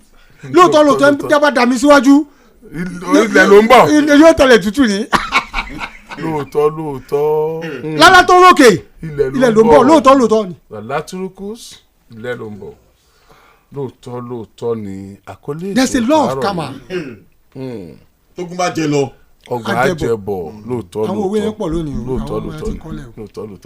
lóòótọ́ sẹ́yìn aráàlú fẹ́ dá sí ẹ jẹ́ á mọ̀ lórí comment section tẹ́ bá fẹ́ dá sí ká sí tẹ́ ẹ bá sì fẹ́ dá sí lóòótọ́ fẹ́ pásítọ̀ tẹ̀síwájú ẹ kú kalẹ̀ ẹnu ẹ̀ láwa o lóòótọ́ pásítọ̀ tí ń bá jẹ́ alága ìjọba àbílẹ̀ kí n lè rò kó lè ṣẹlẹ̀ báyìí pẹ̀lú nature tí mo ní. What is good? The first thing that will happen ni pé ẹ kọ́kọ́ máa rí backlash lọ́dọ̀ àwọn the corrupt entity. So ẹ gbọ́dọ̀ to prepare pé the corrupt ones you have taken care of them. Ẹ ti ní wọ́n pe nǹkan ní inoculations. Ẹ ti wọ́n pe kíni kan ní pé tẹ́bá àwọn herbicide àti insecticide. Ṣé ń gbọ́ ẹ ti kó dání tẹ́bá fẹ́ dáko. Wọ́n ń pa kòkòrò tó ń pa kíní tó ń pa àìsàn tó ń pa gbogbo ẹ̀ ẹ ti kó dání because if you don't take that along with you àwọn tí wọ́n fẹ́ pààyàn wà ń bẹ̀ because it is not business as usual. Àwọn kan wà tẹ́pọ̀ ní iye owó tán gbà tó bá ti ń dé pẹ́pẹ́ tí wọ́n kàn wá gbádá lọ kán dẹ̀ lọ gbà they were not doing anything. lóòótọ́ pásítọ̀ tí mo bá jẹ́ alága báyìí tírú nǹkan báyìí ṣẹlẹ̀ with my nature kí lè rò pé mo lè ṣe báyìí. n tẹ́ lè ṣe ni pé number one ni pé. tẹ́ ẹ wò pé tó rí yọmí ó ti ṣe ní lóòótọ́. n tẹ́ ẹ kọ̀ọ̀kan ṣe ní ẹ kọ̀ change. because lóòótọ́ ó kọ́ lè bàjẹ́ bẹ́ẹ̀ ń. ó kọ́ lè ìbẹ̀rẹ̀ ó kọ́ ti ń bàjẹ́ jù n tẹ́ ẹ kọ̀ọ̀kan ṣe ni pé number one ẹ kọ̀ọ̀kan pe àwọn èèyàn jókòó pé gbogbo ẹ̀ṣẹ̀ yín adáríjì yín. ẹ̀ṣẹ̀ àwọn wo. ẹgbẹ́ ẹ̀ṣẹ̀ àwọn tó ti wà ló tẹ̀lé ní àtàwọn civil servant ẹ pé àwọn evil servant ni wọ́n adáríjì yín as from this second onward due process. lóòótọ́ pásítọ̀ ìbéèrè mi ò yé yín. must be followed. lóòótọ́ ṣe pé lóòótọ́ kò yé mi. torí ká ló bá ọmọ rẹ. àní pé mo wà ní local government owó ọ̀wà wá báyìí mo wá jẹ́ bench warmer báyìí. ìwà rí kankan ṣe fún àwọn local government ẹ̀ yàn mí. lóòótọ́ ẹ pariwo ni. ọ̀rọ̀ yóò dàbí ọ̀rọ̀ babaláwo. lóòótọ́ màá di babaláwo ní. ẹ pariwo ni. lóòótọ́ ẹ wà gbàbújá lọ. lóòótọ́ ikọ̀ àti mú nǹkan lẹ. ẹ wà gbàbújá lọ. ẹbí kọ́lẹ́ ti fọ fèrè wo. torí lóòótọ́ àwọn tí wọ́n wà nípò agbára ò ní jẹ́ kéèyàn gbádùn ayé yẹn. lóòótọ́ tí mo tún wá jẹ́ media personality báyìí. legislator ni ó kọ́kọ́ yọ yín. lóòótọ́ wọn ti yọ mi tipẹ́. tàbí kí n yọra mi. ẹ ká yọra yín kan méjèèjì ni. ṣùgbọ́n lóòótọ́ èmi gan ò ní wọlé báwọn yẹn ṣe wọlé. lóòótọ́ yẹn ni. lóòótọ́ torí irú mi náà ìbò aráàlú lọ yóò gbé mi wọlé kò yẹ kó jẹ́ ìbò kọ̀nàkọ̀nà. you must come to equity. must come with clean hand. mọ lóòótọ́ tẹ bá wọlé through kọ́nikọ́ni. Yar'Adua came in through kọ́nikọ́ni. ó dẹ̀ sọ pé n tó gbé wọlé. kọ́nikọ́ni ni òun sì fẹ́ tún ṣe. ṣàǹdọ́sà bó tiẹ̀ jẹ́ pé wọn wà á pẹ́ lọ títí ṣàǹdọ́sà. ṣáàrí tí mo rò pẹ̀lú Yar'Adua ni pé ẹ má jà pàtẹ́wọ́ fún wọn o. kì í ṣe pé àpẹtẹwọ́ lọ títí náà àwọn sọ̀rọ̀ ni. ikú ń bọ̀ ni. kò tún ṣe lásán àwọn tó jẹ́ ẹni tó wà tó bẹ̀rù Ọlọ́run. amúrítàn fi bẹ̀rù Ọlọ́run wọ́n mọ̀ pé àní kí tẹ́ fún mi yé ṣe tèmi. ṣé pé ẹ̀kan jùlẹ̀ ni. ẹ mọ̀ tọ́ra yín ní ẹni ẹlẹ́ni tó mọ tí dókítà ti tẹ́sítì tó jẹ́ wọ́n mọ̀ pé píkínì ṣe ń lọ. ṣé pé tí àbá lọ èèyàn máa ń jẹ́wọ́ ẹ̀ṣẹ̀ àwọn àti ìmọ̀ gbà yẹn. ṣé wọn ò tí ì mọ kíni ṣé bí wọ́n ti ṣe campaign náà Ọbásanjọ́ ti ṣe pé Yar'Adua ní mọ̀ kókó ẹ ló Umaru wọ́n ló kú sóòótọ́ ló kú. ẹ̀kọ́ ọ̀bọ̀sọ̀tọ̀ ṣe sometimes wọ́n máa wà funny sometimes. But ẹ̀mọ́ tí mo sọ ìgbà tí wọ́n ti ṣe campaign that means àtìgbà yẹn náà láti mọ̀ pé something is wrong. wọ́n wà okay. So àwọn doctor ó dẹ̀ ti sọ state of health wọn fún wọn àwọn ó dẹ̀ ti mọ̀ pé ìsà àwọn ti ń pẹ́kè. So torí ìjọba ọ̀run náà fi sọ. torí ìjọba ọ̀run nínú ẹtìrí típíkù nàìjíríà kan tó ṣe bá rí ìjọba ọ̀run. ṣé káwọn fi ìjọba ọ̀run dẹ́rù bọ̀ wọ́n. èrè onígbàgbọ́ o máa jẹ́ nkùnà mú mi délé o. ẹni irú funfun tán lórí ẹ̀gán nù àwọn tí ń ṣèjọba wọn náà ti ìjọba ọ̀run. On the more serious note, in such a system like this, the local government chairman. They jail. No. The reason is this: number one, you put yourself in danger. Number two, is this: the percentage of succeeding and not succeeding 50-50 in an environment that is absolutely corrupt, toxic. Like our very toxic environment. Very toxic. O tún wá wà ní ibi tó ti lè make decision. Tó lè make decision. Ṣé mo pé tó wá pé èèyàn wà ní ipò pé okay. Èmi náà fi sí hems àfíàsí bí o hems of àfíàsí. ẹ̀yin ò lè gbà kó sọ ní zombie. gbogbo kò mí o ìtí ọba ṣẹlẹ̀ ní ọ̀sẹ̀lẹ̀ àtúnṣe o. àtúnṣe. ṣùgbọ́n ní local government level yẹn kò lè túnṣe tó rán da ẹtìgẹ́tẹ̀ under àwọn tó wà pọ̀. under àwọn tó wà pọ̀. You are both under the legislators, you are under the state government, you are under gbogbo ẹ̀. But are they not killing them politically? Àwọn alága ìjọba àbílẹ̀ ṣé wọ́n mọ̀ pa wọ́n díẹ̀díẹ̀ politically ẹ̀ tó ní ambition wọn because I could remember late chief Kọ́lápọ̀ Ìṣọ̀lá láti alága ìjọba àbílẹ̀ Akínyẹlé ni wọ́n ti di gómìnà ìpínlẹ̀ Ọ̀yọ́. ìgbẹ́ni náà kọ́ late governor Adébáyọ̀ Làwákàlà. So local government chairman before. Yeah. Your local government will embrace you, they will celebrate you, they will appreciate you to add more federal to your political at least bá a ti ń sọ yìí. tó bá ṣe dáadáa nígbà tó wà ń bẹ. àwọn kan nígbà kan ní ayé government tó ti lọ táwọn yàrá claim tó yẹ pé despite all odds they did well in their local government. mo sì lè sọ̀rọ̀ ẹni tó wà ní north east nígbà yẹn kí lórúkọ ẹ̀ òun náà wọ́ sí mi pàgọ́ ti tó kí lórúkọ ẹni tó wà ní north east. gẹ́gẹ́ láago mẹ́sàn-án àárọ̀ lò láti iléeṣẹ́ rédíò àgídìgbò 88.7 FM Ìbàdàn. He did well at least among others if you look at what he did he was highly acclaimed he did very well. ìgbà yìí ta ni gómìnà gbà náà. Adébáyọ̀ Làwákàlà ni. ṣe rí èmi ò lè sọ nǹkan mi Adébáyọ̀ Làwákàlà so far so good ó ní gómìnà tí ó súnmọ́ grassroots jù lọ́yọ̀ state tó bá lọ jẹ́ pé àwọn iṣẹ́ wọn táwọn náà ṣe ń gbà yẹn jẹ́ àwọn iṣẹ́ tó quality. àbámọ́ kí wọn láíláí ni. kò bá ti sẹ́ńtì àbágbésẹ̀gbẹ̀ wọn. kò supervision ni no supervision ni. kò sí supervision. but they allow local government to function. ó ṣe dáadáa nípa local government yẹn o iṣẹ́ tí local government ṣe ni ó máa ṣí káàkiri ló ṣe é sì níyàwó rẹ̀ ọmọ sí. àti north west náà gbà yẹn.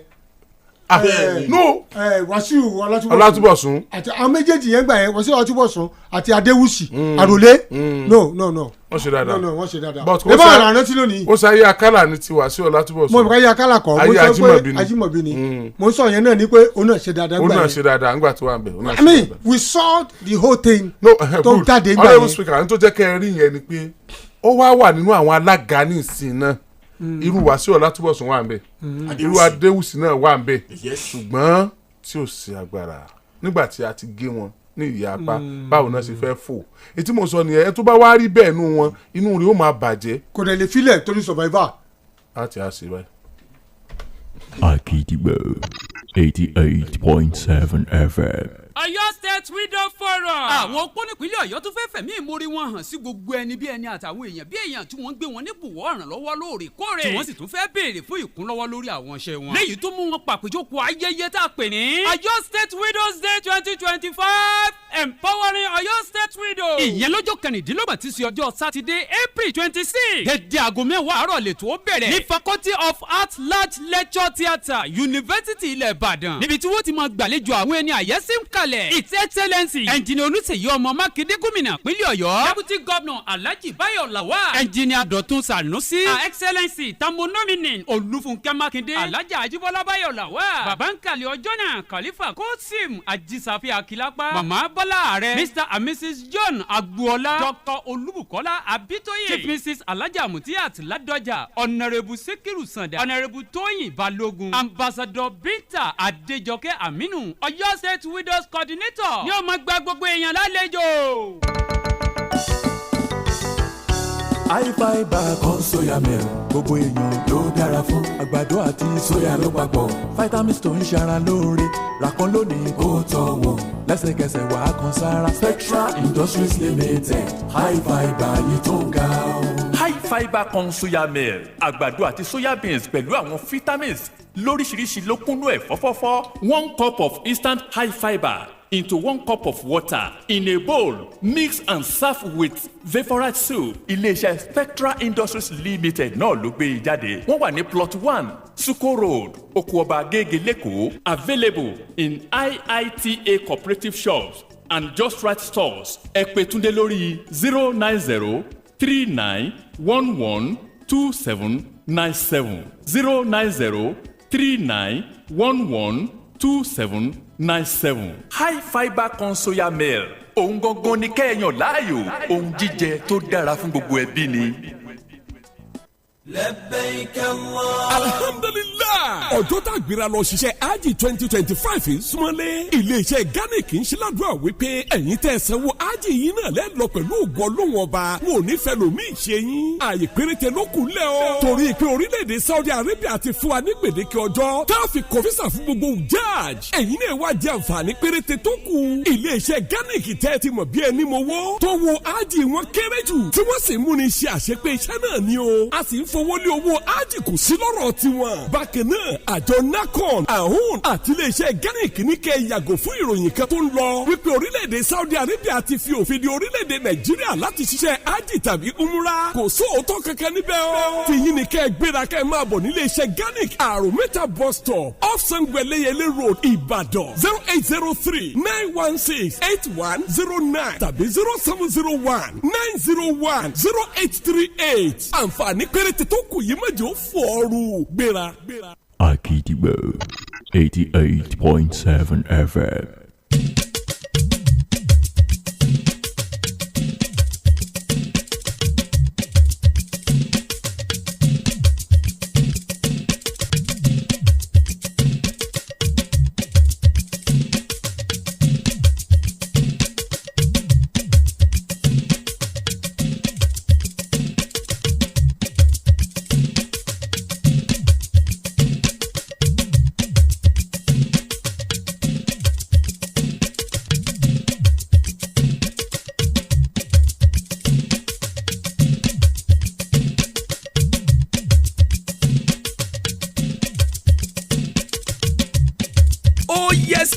gbogbo ẹ̀yin ọmọ oṣù March àti April ọwọ́ yín dà.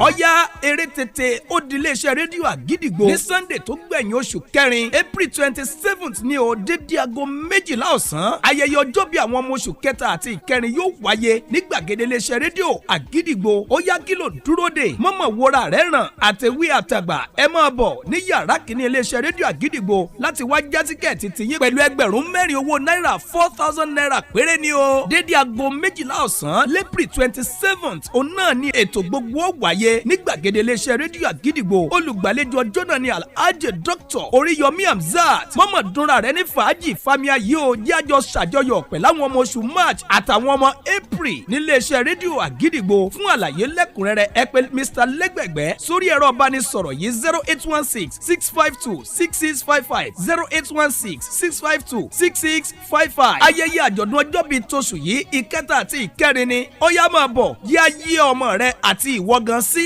níkànnì àgídìgbò.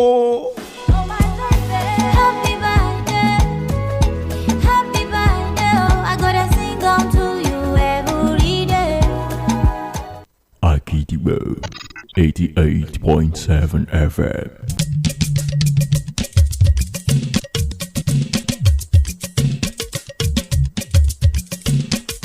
lóòótọ́ ẹ káàbọ̀ padà sórí ètò lóòótọ́ láàárọ̀ yìí nígbà tí a lọ sókè lọ́run àwọn èèyàn dákọ̀ àwọn alága tó ṣe dáadáa ń gbà yẹn o wọ́n dákọ̀ Akeem Adémọ́lá Ige again Ìbàdàn South East wọ́n dákọ̀ Àyàntáyọ̀ Àyàndélé Ògbómọ̀ṣọ́ South honourable speaker wa ní ká ṣe báyìí àwọn alága wo ló pàfọ́ọ̀mù dáadáa nígbà ládùúgbò tẹ̀yìn bẹ́ẹ̀ bá tiẹ̀ lè dákọ̀ èyí tí ó pàfọ́ọ̀mù dáadáa ẹ̀sà tiẹ̀ lè dákọ̀ èyí tí ó pàfọ́ọ̀mù dáadáa wọ́n ní Emmanuel Ọláyíwọlá performed during Adébáyọ̀ Àdàwà Akala's regime in Akere local government this commissioner for establishment nìyẹn wọ́n ní wọ́n perform gbà yẹn àwọn náà sì tún ti wá wà ní commissioner of local government and chieftaincy matter nísìnyí ní Ọ̀yọ́ state njó ní tí ọjẹ́ pé àwọn ni wọ́n ń bá àwọn local government ti sìn pàfọ́ọ̀mù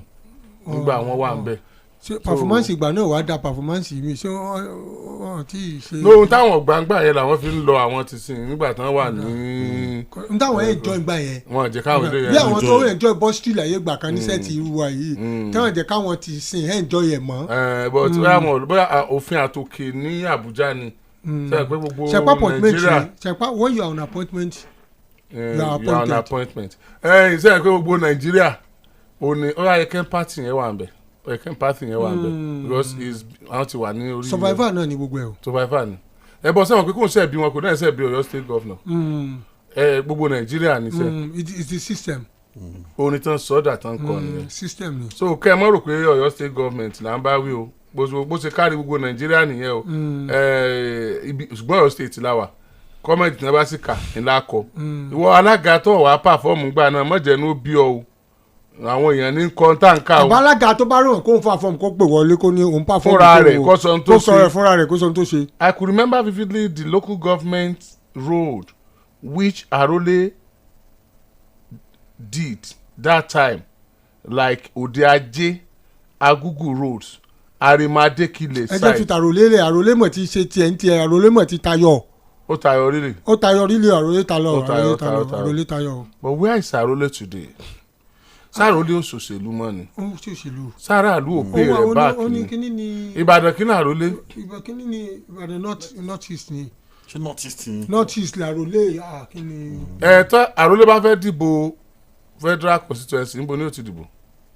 yóò kí ni wọn náà ní constituency north east àti. Gbẹ̀ngà Adéwùsì àbí.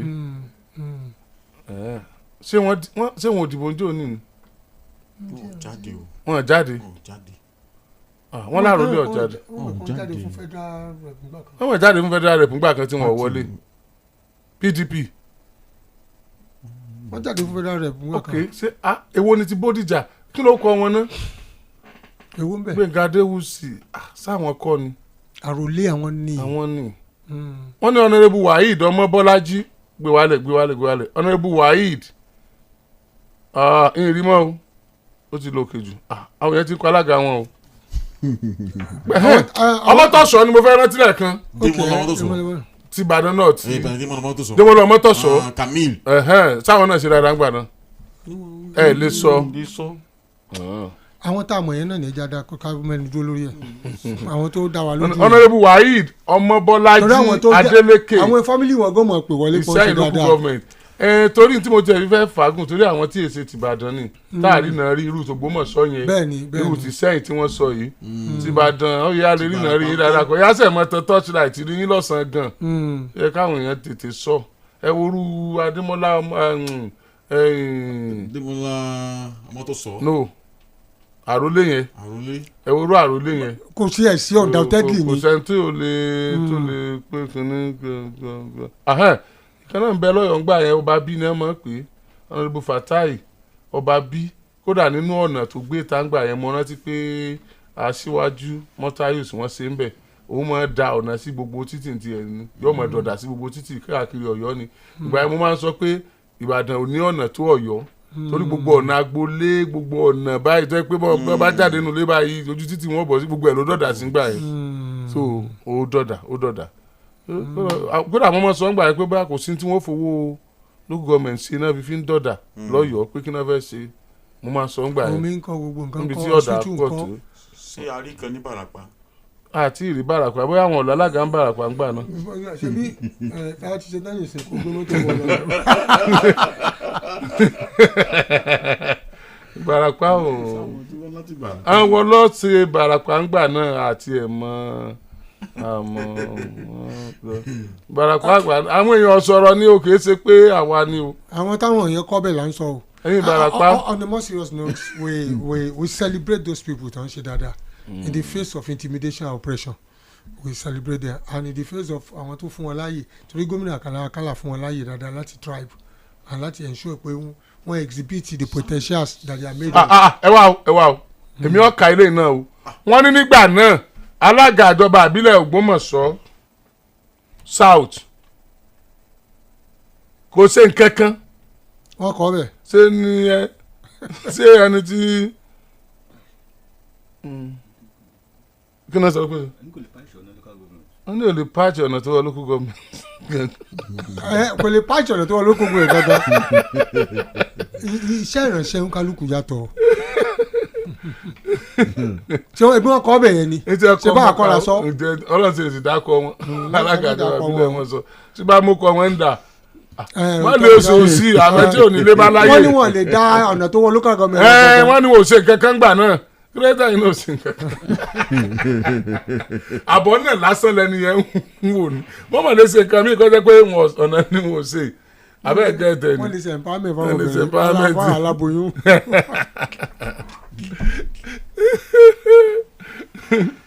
ó ga o. bó la ṣe àṣẹ báyìí. alákòókò ẹja tẹ̀síwájú ẹja tẹ̀síwájú ọmọ sí nǹkan kan bẹ́ẹ̀ nù. àwọn tún pọ́n wọ́n tún wọ́n pa àwọn èèyàn ń ṣe wọ́n tún wọn àwọn èèyàn bẹ́ẹ̀ nù. ẹgbẹ́ tó mọ̀ kankan. Àtíkù Mákindé Oyèbánjí Mbà àtàwọn èèyàn kan wọ́n ní wọ́n báwọn èèyàn sọ̀rọ̀ ìfẹ́ ní ọdún Easter tó wà lóde yìí pé ká fìfẹ́ gbé ká fìfẹ́ lò. ìfẹ́ làkójá òfin ò láàyè o. ìrákùnjẹ bá ló fẹ́. ìfẹ́ ló mẹ́nìyàn méjì gbénú ilé láì para wọn. ìfẹ́ ló mú mi tẹ̀lé ọ̀dà lágbàdo ọkọ mi dákùnjẹ ká ló fẹ́. ìfẹ́ ló mẹ́nìyàn méjì gbénú ilé láì para wọn. láì para wọn ìfẹ́ ló mú ẹgbẹ́ dúró. bẹ́ẹ̀ni láì jẹ́ kẹ́gbẹ́ ó tú. ìfẹ́ ló mú yàn wá látòkè ọya wá síbí. ìfẹ́ ni ò jẹ́ kí láì para wọn. ìfẹ́ ni ò jẹ́ kí umbrella ó fàya. ìfẹ́ ni o. ṣùgbọ́n ìfẹ́ ni ó tú ni. but. ó tú ni kò yá. ok ẹ máa sọ̀rọ̀. ó tú di ni. ṣé ọ̀rẹ́ tó máa ń tún umbrella ṣe ni. àròkùtẹ. ìròyìn yìí ó rí bákan lára mi bọ̀ mo fẹ́ kẹjá gbé yẹ̀wò. ó yá káwò. oṣù tó ń bọ̀ ní òpó ọdún méjì tíjọba Bọ́lá Ahmed Tinubu wà níjọba. a dẹ̀ ń sọ níjọ́ ní pé gbogbo kùkù kẹ̀kẹ́ tá à ń rí tí wàhálà tó ń bẹ̀rẹ̀ yìí 27 ti bẹ̀rẹ̀ nìyẹn. now ìgbà wo gan làwọn tá à ń yàn sí pé òun ṣèjọba lé wa lórí gan. ìgbà wo gan ni wọ́n rí tiwa rò ọ̀rọ̀ yìí jáde láti presidency láàárọ̀ yìí. Is it a policy that will benefit the masses or this is the priority now? Tinubu will win 2027 election presidency boast.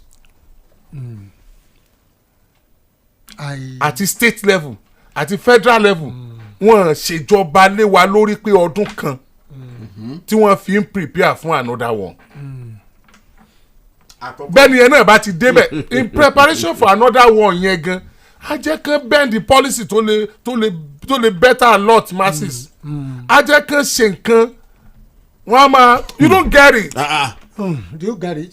Get it? You don't get it? Forget about it. ẹ jẹ́ ìgbé báyìí olóṣèlú èrò ń bá ṣe ronú o. èèyàn bíi tiwa kọ́ ni wọ́n ni. I don't know human beings. ṣé ẹ mọ̀ pé. ó dàbí ọmọ mi kan ní position rẹ̀ nígbà tó dé láti school wọ́n kọ́ wọn ní plural singular and plural lọ́gbọ̀n lóyìnbó.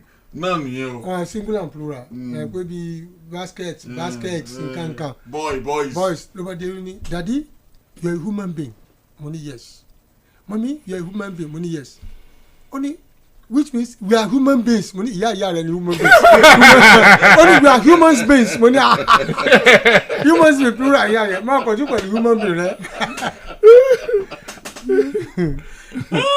you are human beings. mo ìrònú bá ṣe ronú o ìrònú yẹn sì mọ sọ bí o ṣe wù wá o ṣe kí pásítọ̀ sọ lẹ́ẹ̀kan pé. humans beings ni wọ́n gbà. humans beings. beings ni wọ́n humans beings ni wọ́n.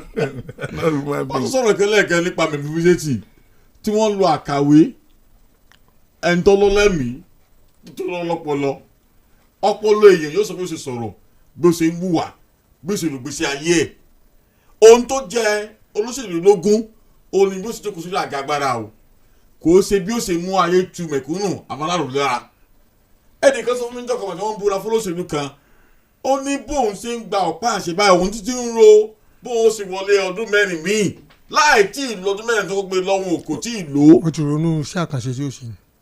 bí wọ́n ṣe ń ronú nìyẹn ó sì máa fi hàn pé tó bá ti gbàgbára tán wọ́n ti mọ nǹkan tó jẹ aráàlú pé nǹkan táfi mú wọn balẹ̀ bá a ṣe máa mú wọn rèé torí ẹ̀ di pé wọn ò tí ì lọ́dún méjì pé eléyìí ti di priority ìrònú èèyàn ìrònú olóṣèlú ẹ̀yìn àwọn ronú bíi mẹ̀kúnnù bíi aráàlú to peace people parliament àǹbáraàánú ronú a sì ronú bí ọ̀kan lára aráàlú náà làwọn náà jẹ́ ń bí ṣùgbọ́n àwọn ọmọ ò ronú bẹ́ẹ̀ wọ́n ti prepare lẹ̀ bí wọ́n ṣe. ó dùn mí fẹ́mi òsì bí ìbá ronú bí olóṣèlú rẹ̀. ó dùn mí yóò ronú bí olóṣèlú yóò ronú bí olóṣèlú yóò bá wọn ronú. Fẹ́mi alákìtì. Fẹ́mi ọ bá wa ń bẹ̀ lọ́la. ṣé ẹ wá rí bí wọ́n ṣe ń plan fún tuntun sẹ́wọ̀n yẹn ohun tó jẹ wọ́n lógún nìyẹn ó sì mú láyé àwọn wọ́n gbé mo gbọ́ ní ìsìnkan tó ṣẹlẹ̀ láìpẹ́ tí ẹ bá gbé jáde tí wọ́n fi léde pé ìṣàkóso ààrẹ Bọ́lá Tinubu ló bá ààrẹ àná túnlé rẹ̀ ṣe. mi ò rí ròyìn yẹn o. ó wà níbí. lónìí àbí. àwọn àwájú mi ń bí. ìròyìn wo ló gbé. ìròyìn ìgbé. ṣé kìí ṣe ìwé ìròyìn ẹlẹ́jẹ̀. no kí tó mọ ká mọ. kìí ṣe ìròyìn ẹlẹ́jẹ̀ wà lórí ìgbé.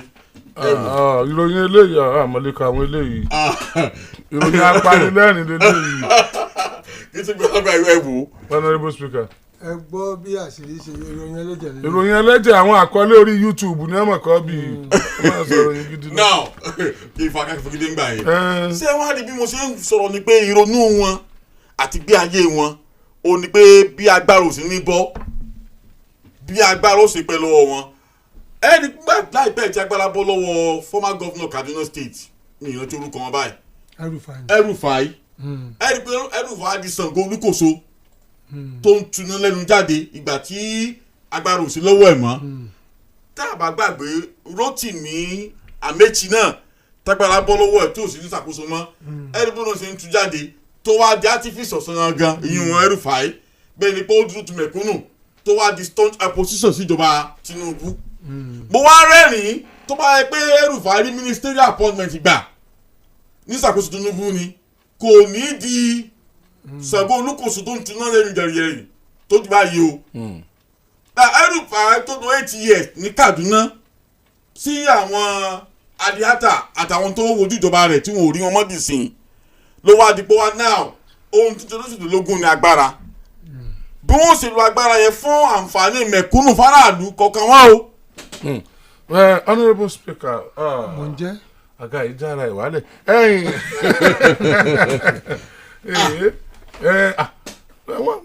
wọ́n fojú kéré mi gbà wọ́n lọ rà á ni wọ́n mọ̀ pé ọkùnrin ti dé Sálàfí náà lanu pé kí ló ṣẹlẹ̀ ọ̀gá wa. Sálàfí o ṣe o ọmọ rẹ ó yé o. àmì ẹ jẹ́ á mú ọ̀rọ̀ yẹn ká kúkú mú wọ Benue ká mú wọ Middle Belt tó ń ṣẹlẹ̀ ń bẹ̀ because lọ́wọ́lọ́wọ́ báyìí èmi rò pé kò yẹ kí nǹkan kan ó ṣẹlẹ̀ ká gbọ́ nǹkan kan lẹ́nu presidency ju ọ̀rọ̀ yìí lọ tá a tún wá ń gbọ́ ààrẹ òun ìnìbò 2027 at this time Middle Belt has bled enough terror attacks Middle Belt has bled enough. ẹ̀jẹ̀ wọn máa ń pè ní. bẹ́ẹ̀ ni wọ́n ní ẹ̀jẹ̀ ti ṣòfò tó ní Middle Belt láàrin gbogbo orílẹ̀-èdè Nàìjíríà. ẹ̀jẹ̀ ọmọ èèyàn. Leaders tell federal government want end to incessant killings. Death toll in Benue attack now 55. Governor Lusobe. Defense Minister visits affected communities. promises end to killings. 1 dead, 12 rescued as building collapses in Lagos. Nínú headlines yẹn náà wà ní Tinubu will win 2027 election presidency boasts. Boasts says rumours rift between President Shettima work of mischief makers. What's the problem? Ekiti APC caucus endorses President and Oyebamiji for second time. Cherry sir, kò sí problem. has played enough. Kò sí problem wà ní o. Terror attack. International Monetary Fund. Àwọn náà wá sọ̀rọ̀ níbẹ̀ pé Àjọ tún yà ní lówó lágbàáyé. food security high poverty rate in Nigeria worrisome. Ẹ jẹ́ kí n wo àwọn indices tá a fi máa ń yíyan. Pàápàá tá a fi lè sọ pé lágbájá ká òkú iṣẹ́. Àwọn indices tá a fi máa ń yíyan ni pé àwọn tó bá wà lábẹ́ èèyàn tí wọ́n rí ojútùú ayé wọn. Ara àwọn indices ojútùú ayé wọn. Tẹ́ bá dẹ̀ sọ pa ojútùú ayé wọn, ó ní ṣe pẹ̀lú ìgbé ayé tá ń gbé lóúnjẹ. Ó ní ṣe pẹ̀lú ìgbé ayé tá ń gbé ní ti ìlera. Ó ní ṣe pẹ̀lú ìgbé ayé tá ń gbé ní ti ààbò. Ó ní ṣe pẹ̀lú ìgbé ayé tá ń gbé ní ti iṣẹ́ níní. Àwọn kan tí mò ń sọ yìí ohun tá a bá ní àwọn èèyàn kan group of people wọ́n rí ojútùú ayé wọn. Now ẹ jẹ́ ká wò presently one of the strong supporter Tinubu onímọ̀jẹ́ ńgbà tán fẹ́ wọlé. Bẹ́ẹ̀ni. I supported him. Bẹ́ẹ̀ni. Kì í ṣe pé mo fún lówó at least in my speech I look at him. Voicing, you learn your voice. But to the extent pé wọ́n ń bu yín bí. Bẹ́ẹ̀ni because I felt he has good policies. Ẹnìkan tún bu yín náà láàárọ̀ yìí pé ọ̀rọ̀ ló gọ́ọ̀mẹ̀ náà sọ yìí o pásítọ̀ máa tó máa yín gọ́ọ̀nà Ṣèyí Mákindé sí i o. I know if Ṣèyí Mákindé does anything good I will let mo fẹ́ kẹ́ ẹ fèsì yẹn because we are not here láti máa bu anybody. No. n tó ṣẹlẹ̀ là ń sọ ẹ̀ tá a bá bú lónìí tó bá ṣe dáadáa lọ́la á yìn ẹ̀ tá a bá yìn lónìí tó bá ṣe tí ọ̀dà lọ́la á bu issues là ń treat bí. wọ́n ti sọ pé màmá yẹn Ṣèyí Mákindé nǹkan kan if Ṣèyí Mákindé do anything good ṣe fẹ́ kí n dákẹ́ ni. ṣé kàn máa bù ní tó bá ṣe tó dáa. báwo ni mo ṣe bú nígbà tó bá ṣe tó dáa. ìgbà tá a tẹ́ ẹ̀ níjà títí èsì pé torí ẹ̀ lẹ́ wá bí. we only tell him this is what you should have done. Abi? And it could have been done in a better way. So come on explain mo máa rí ọ̀pọ̀lọpọ̀ ìgbà tí wọ́n sọ pé ẹ jẹ́ Ṣèyí Mákindé ṣe báyìí wọ́n ṣe dáadáa he did well people will be saying kí ló dé tẹ̀ ń yé wọn. You see we are going to keep on doing that as long as we are objective in our analysis. Because tí wọ́n ṣe tí o da tó náà we will come out and say no you should have done it this way. But in this job wọn kì í búyàn. I might try láti jẹ́ kí gbogbo ẹ̀yàn understand what needs to be done. So that's it. Jerry, Nigerians we are not having a good time now. ẹ wàá tún fi kan kún o torí iná àkópapọ̀ táwọn èèyàn ò fi pè wọlé wọ́n ní wàhálà kan ṣẹlẹ̀ nípínlẹ̀ Ọ̀yọ́ wàhálà yẹn ti lágbára díẹ̀ kí ló tẹ̀ ń wò mí. ń wò yín. níjọba àbílẹ̀ Ìwàjọwà ní agbègbè ibì kan tí wọ́n ń pè ní Ìtaṣà wọ́n ní àwọn kan ń wa kùsà ń bẹ̀ àwọn community yẹn wọ́n ń pa wọ́n lára security hazard health hazard na community yẹn bá lọ kóra wọn jọ stop ṣiṣẹ́ ń bímọ ẹ fòpin sí iṣẹ́ yìí torí pé ẹ ti fẹ́ pa wá tán ẹ fàyè ní wá lára ọba dìjà ibẹ̀ náà wà báyìí wọ́n àgbà kan ṣiṣẹ́ na community yẹn dúró tán. Ó dàbẹ̀ ayẹyẹ náà wò débẹ̀ now nípa ti àwọn tí wọ́n sọ pé 2027 Tinubu must win I think they are only playing on the sensibilities of Nigerians and it's not good for us. You mean the statement is not sensitive this time? It's not. His statement is senseless. She won't boast. It's insensitive. It's insensitive. It's wrong. Is it reckless? Because it's a very reckless statement. Pastor ẹ sọ̀rọ̀ ayé náà rọ̀ yìí. Lóòótọ́ yín ìfẹ́ pọ̀. Ẹ tún fi very reckless. Very reckless. Okay, o tún ti di méjì. How can you when people are suffering táwọn èèyàn kú táwọn èèyàn jìyà tẹ́bí ń pa àwọn èèyàn tí inflation high tẹ́bí tẹ́lẹ̀ ẹ sẹ́ pé you will win. What you are supposed to tell us is to tell us the way out of this quagmire. Ẹ kẹ́ sọ fún wa bá ti bọ́ nínú ìṣòro àti ìdààmú tó dé bá wa yìí. Tẹ́ ẹ kó wa sí. Onímọ̀sọ fún àwọn tó jẹ́ opposition náà táwọn náà ń kóra wọn jọ mọ̀ bọ̀. Ọ̀nà àwọn tó ń kóra wọn jọ ní opposition àwọn náà fún wa ní nǹkan kan tangible, no solution to what we have. Aggrieved people now talking to Nigerians. Why are they talking to us? Now, what for any solution how to get out of this problem?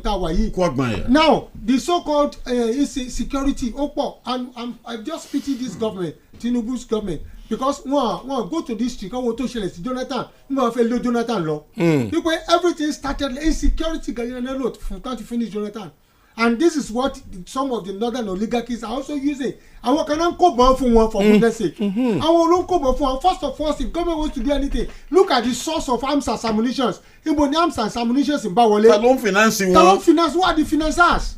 And when you number 2, ni wípé our communities tí wọ́n attack yìí. What can we do? Tell about the disarm one most of inside. Ẹ jẹ́ ká harm everybody. Community baba ẹ wá ẹgbàbọn. ẹ̀yin náà ẹgbàbọn 50 ẹ fi ṣọ́ra yín ẹgbẹ́ta àbọ̀n báyìí ẹgbàbọn kìíní ní community kọ̀ọ̀kan DG náà sọ bẹ́ẹ̀ if they harm each other ẹ kàn lè wá bá wa kéde máa pa àwọn èèyàn bẹ́ẹ̀ni ó mi pé ẹ di àwọn kan lọ́wọ́ sẹ́yìn ẹ tú àwọn kan lẹ́ẹ̀kan máa pa wọ́n ṣeré ni ọlọ́mọdé ayé láburú tó máa wọ àdúgbò kẹtẹ́ yìnbọn fún àwọn ọmọ sáré kiri ẹ wo church tí wọ́n lọ ní ọ̀wọ̀ àwọn ìsáré fẹ́ fún fẹ́ǹsì wọ́n tún yìnbọn fún wọn kápá wọn náà níbọn ni wọ́n fèsì ara wọn ni. Of course. kò sí pé nìkan máa take advantage of the other so I think government should look if you cannot disarm them harm us. If you cannot disarm them harm us. It's as simple as that. If you cannot condemn them stop condemning them. Because I don't know why security agencies are lukewarm in some of the things they were doing and so far I want to gain access want to win one but we hear about deaths every day. And why they will win second time which half time. Have they tried to win half time now? Wait till win half time. If Nigerians were supposed to vote of confidence now, they will lose the half time. They will lose it. Because why do we have to vote confidence? Tori next month in the half time now. On the half time. So come and tell us what you have done in the half time. Tí win the match then gbá lọ this particular match then win the. Gbàdé òkè ṣe máa ń yù tó wáyé pé extra time na wá sáré score mẹ́ta. Nǹkan ní sí wọn. So what that. Wọ́n lè pass náà tán lórí. So when we're not talking about your achievements, please let them stop all this 2027. Let your achievements speak for you, for God's sake. And stop. You are just troubling us and traumatized sensibilities among Nigerians. That's one. Then number 2. Now we spoke about our villages. Lọ wà Kùsàmbẹ̀. For goodness sake, before Ketu was you can work by license like the ministry. Sure. So have they been licensed? What are the benefits for the host community? Ketu wa concern kule mi benefit ma for host community. Number 1 be introduce wọn sáwọn host community yẹn. Àwọn báyìí la fún license láti wà Kùsà yín o. Ní nǹkan kan tẹ́ gé ní bẹ́ẹ̀ o ayé yìí ti fẹ́ bẹ̀rẹ̀ sí tanu o. Ẹ sọ fún wọn bẹ́ẹ̀ pé àwọn tí ó wà parẹ́ o. I don't understand. But tí o ṣe robo tí o ṣe Ọ̀ṣun state ká lọ wá Kùsà wọn tí o ṣe ẹni tí o lè balẹ̀ wọn jẹ́ tí o lọ tẹ́ bá lọ náà Iléṣà tẹ́ ń lọ náà ìlú Karawa àbí kí lórúkọ Àjàwara tẹ́ ṣe Karawa Àjàwara ni Ọ̀yọ́ state Àjàwà wà. Àjàwara ni kí ṣe ìlú Karawa tẹ́ ń lọ náà on the left right you see wọ́n ti bá gbólé ẹ jẹ́ so community yẹn I love what community has said and stand still and stop them from wakusayin. Now let government now come and address you. Àwa la fún wọn ní license yìí o. Ṣé you understand? Now mo rò pé nígbà tó ti sọ ẹ̀ nísìnyí it's time for security agencies to move down. Kì í ṣe pé táwọn ẹ̀wọ̀n akóbọ̀ àwọn tó wà kùsà máa ń kóbọ̀ nìyí o. Ẹni mo fẹ́ wọ́n máa ń kóbọ̀ nìyí o. Tẹ́fẹ́jọ́ wọ́n jẹ́ tó gbò ní gbogbo àbíkí Republic àbáwọn Libya o. Àbí Mali o. So nísìnyí ẹ má ní security agencies ẹ wọ́n wò wọ́n wá pa wọ́n wá ṣe kíní kan move down to that place to forestall peace now and ensure pé ẹ stop àwọn tó ń wá Kùsà ẹ dẹ̀ stop àwọn villagers náà ká má bínú lọ́wọ́ báyìí and let government now intervene government kó wá sọ policy wọn jáde èmi ò rí ibi tí minister of health àbí àwọn ohun ọmọ ṣe tẹ́tí gbé list jáde pé these are the people that are licensed to wá Kùsà in your area. They should be done. Why should we have to live in limbo? Why do we have to live in a life jẹ́ pé àwọn nǹkan tó ń lọ? I think the government should do that as quick as possible. Kó tó mú ẹ̀mí dání. I mean this is kó tó mú ẹ̀mí láti dúkìá dání. I think this is just what I see to some of the problems that are militating now about the Tinubu administration. Wọ́n ní wàrà jà lẹ́fẹ̀ẹ́ sọ lẹ́ẹ̀kan. Ìwà arajà tá lọ́nà wàrà jà kẹ́ tó débi bíúrì yẹn kẹ́ wo apá left by ẹ̀rí wọ́n ti wà Kùsà wọ́n wà bẹ́ẹ̀. Community tí wọ́n kà ń bẹ̀rẹ̀ fún mi bí ó tó 6. Ṣẹ́rí báyìí. So let me now talk about. I think the president should speak wherever you are. Either one France or one. Wọ́n ti wà London. Wọ́n sọ pé tí ó yẹ ká mọ̀ sọ fún ẹ̀kọ́ tí wà London àbí kọ́mọ Nàìjíríà mọ̀ ẹ̀kọ́ tí wà London. Kí ni ìsúgbẹ́ àwọn ẹlẹ́sìn sọ fún ẹ̀kọ́ tí wà London báyìí o. Nígbà tí argument ṣẹlẹ̀ náà sọ pé wọ́n ti wà London. Láì ṣe yẹ ká máa fò kí bí ẹyẹ. Ó yẹ ká ti mọ jọ́ọ̀nì wọn pé tí wọ́n bá kú France ó yẹ ká wọ́n bọ́ sí London for security purpose. The federal government the president will be here kò sí security purpose kankan nìkan ní president American president tó bá lọ sẹ́ni wẹ̀ wọ́n sọ fún yín pé bí tó ń lọ rèé. America nìyẹn. Nigeria ò rí bẹ́ẹ̀. Because we are built on a structured on the corrupt enterprise. Tá a bá gbìn síbí kò ní wù. Kò sí ìkẹta fẹ́ gbìn síbí ní tó wù because ilẹ̀ wa ń ṣe ilẹ̀ tí ó gba is a corrupt land. Nígbà tá a bá fẹ́ gba World Cup Junior World Cup ńgbà kan tẹ́ fi gbogbo. Nàìjíríà 99 tí mẹ́ta sọ pé. Wọ́n sọ pé ẹ káàbọ̀ sórílẹ̀-èdè wa ẹ káàbọ̀ sórílẹ̀ ọlọ́ra ọmọ Nàìjíríà kí adùn ni ó gbẹ̀yìn ewúro ẹ ti gbà. Nàìjíríà 99. ọ̀rá yẹn wá dà sọ́ra àti fọ̀rámù ni àbọ̀rùn ti yọ̀ ọ̀rá. kò tí ì burú tán Nàìjíríà 99. corruption ti fọ̀rámù. ó ti fà kò tí ì burú tán nísìnyí is dried up. Tinubu's administration. Cherry Tinubu administration, one thing the president error can make ni pé sometimes silence is golden but in this case silence is recklessness, impunity ni. You are supposed to address the nation. Trump is the most spoken president all over the world now. Yes o. He will have press conference all the time pé báyìí ló ń tún ṣe o lágbájá agbègilé yín lẹ́yìn o ó dáa kò dáa àwọn yóò ti kígbe pé kò dáa o president ibi tó fẹ́ gbégilé yóò dáa ó tún sọ pé ó dáa mo dáa ní dúró díẹ̀ ṣùgbọ́n máa tún ṣe báyìí. He speaks all the time. He's not being volatile. He's engaging the press all the time. One multi president won't say, our president is too quiet. It's not all the time you want to hear from your so-called the third person reported speech. Kọ́lá fẹ́ gbà nísìn. Joker náà fẹ́ fún wa ni. No. I think the president should speak to us. He should address the issue. And not only address the issue. The only thing that the president àtàwọn èèyàn ni we condemn the killing. Enough of condemning the killing. Condemn the killers. Condemn the killers. Mm-hmm. Why do you condemn the killing all the time and you leave the killers to rampage and to commit all these erroneous crimes again? And to kill again. Don't condemn the killings. Condemn the killers. Who are the killers? The killers are the killers. The killers are the killers. The killers are criminals. Yes, the killers are criminals. They are criminals. And treat every one of them as criminals. Wọ́n pa àwọn kan ní Uromi àbí Utomi ẹ ti kó gbogbo villages tán ẹni wọ́n ń tà ní wọn ẹ̀dẹ̀ bọ́bọ̀ lọ́wọ́ ẹ̀bọ̀ gbọ̀ lọ́wọ́ wọn. ẹ wá ń pa àwọn villagers kan ẹni kan mọ̀ dà kọ yín. I mean why are we living like an hypocrite in this country? Tẹ́nìkan bá dára ẹ bèèrè pé nǹkan márùn-ún ni ọ̀nà wọn náà dá wọn pààyàn ẹ wá bèèrè pé ta ló pa wọ́n lágbẹ́já ni ẹ bèèrè pé kí ló dé tó fi pa wọ́n ẹ wà kí ló tó fi pa wọ́n kí ló lè ṣe ìjìyàwó ló wà fún àwọn tó pa wọ́n kí ló lè ṣe tí òfin ní wáyé mọ́ wọn ìsọ̀rọ̀ jìyà bí. bẹ́ẹ̀ni. èèyàn mélòó lẹ múnú àwọn tó ti ravage villages tán mú pé àwọn tá a mú Fúlàní 50 làkó predators mẹ́jọ làkó kankan làkó it will never happen. but àwọn tó wà àtàkì wọn ní Uromi gbogbo villages náà kó lẹ̀. What kind of country is this? tí wọ́n pè lọ́dẹ. Which kind of country is this? kí ni wọ́n ṣe tẹ́tí pa wọ́n. wọ́n mú mi rántí orin kan oníbi àyìn zambi kùtìláti bí àyìn zambi kùtìláti ẹsẹ̀ oníwọ̀n ṣẹ̀tẹ̀ fi pa wọ́n òbí àyìn zambi kùtìláti ẹsẹ̀ wo ni wọ́n ṣẹ̀ tẹ̀ fi pa wọ́n tẹ̀ fi dẹ́mi wọn légbodò ẹ̀ ń pọ̀ ọmọdé ẹ̀ ń pàgbà you just go here and kill them anyhow. No, they want to take over their land. They believe Nigeria is a conquered state. Political scientists. They believe Nigeria is a conquered state. They believe with Madam Fudio, their father have told them that from the desert to the Atlantic. What kind of mentality is that? We need to disabuse their minds of this mentality. Oh no, so we Christ to rule to born. Definitely Christ to rule to born. Talon ni born to rule. Talon born to slave. I want south. Talon born to slave. Talon born to suffer. I want tí wọn lágbára. I mean, why are we so indolent and can't tolerate what is not? Let's call it Sherry for me and you. Láti gbé pọ̀. Ṣé ń gbọ́? There's going to be an agreement pé ní pamilára. Àwọn south ni born to rule. Àwọn south ni born to suffer. Àwọn north ni born to rule. Àwọn north náà ni born to suffer. It now depends how we rule actualize it and how we suffer. and it depends on how we treat ourselves and how we placed ourselves sometimes. Let's get it. But sometimes you are relegated when the authority does not support you. I will not allow you to relegate me. That is if you have the wherewithal. I will speak out. If you have the, you can only speak out but not act. Níbọn náà. Bẹ́ẹ̀ni. Èmi náà níbọn mo aka yín mọ́ village yín. I will use juju. Juju.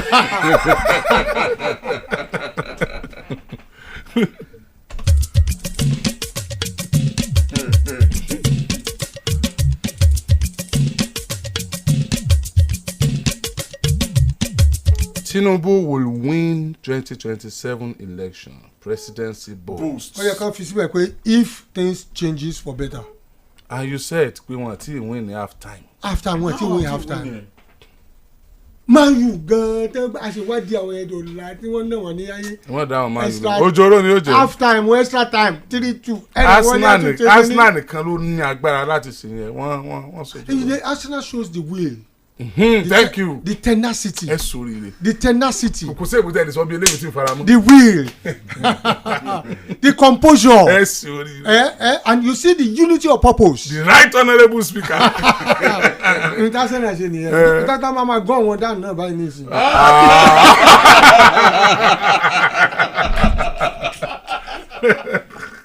Honourable speaker. Tata mama gan wọn dáhùn náà ní bá ti fò ìbò náà rè. ẹ má ṣe ìbò. They are gone down. ẹ má ṣe ìbò. A ní ìbọn àwa náà máa gán wọn dáhùn.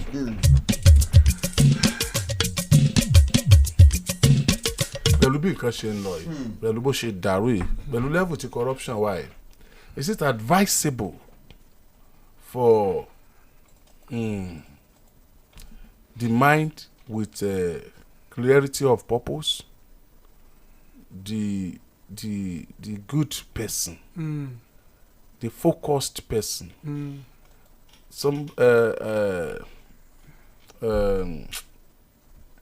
somebody that mean well to be part of these people? Don't you think if you are good and you are known to be good and you are being invited to be part of these people, they want to destroy you in this country? Ẹ mọ̀ tó ṣẹlẹ̀ ṣẹ́rí ìgbà míì wọ́n ní tọwọ́ ọmọ ọba tẹ̀ kú dà kì í béèrè kú tó bá pa bàbá rẹ̀. But there's something about this country. Mo sọ kí n kàn fún yín pé we have a conglomerate of fraudsters within the corridors of power. I call them conglomerate because they were interwoven, interrelated, interlocked. Do you understand what I mean? Yes. So for anybody to come and find their way into it, they will sandwich you. And that is why it is difficult for the good-minded people now to find their way into such corridors to perform or to do the biddings of their conscience. Because the conscience of the people to follow back, they are corrupt entity. Yes. Do you understand? So difficult for but the only people that are not that is not difficult for difficult for individual, but it's not difficult for the people. The masses. The masses. But they are voiceless. They are not voiceless. They are powerless. They are not because they are divided. Divide and rule ni. Nígbà táwọn kan bá wé placard kúrò bẹ́ẹ̀ táwọn pé placard ò ní kúrò bẹ́ẹ̀ because some people does not even know their rights. There are some people that will rather die as a pauper than selling their birthright. Àwọn kan tẹ́ pé selling their birthright is nothing to them. Die as a pauper than selling their birthright. Àwọn kan selling their birthright is not a kò sí ní meaning wo ẹjẹ mú fún mi lẹ́bẹ̀ẹ́ kó gbọ́jọ́ bí mi. ìsọnù.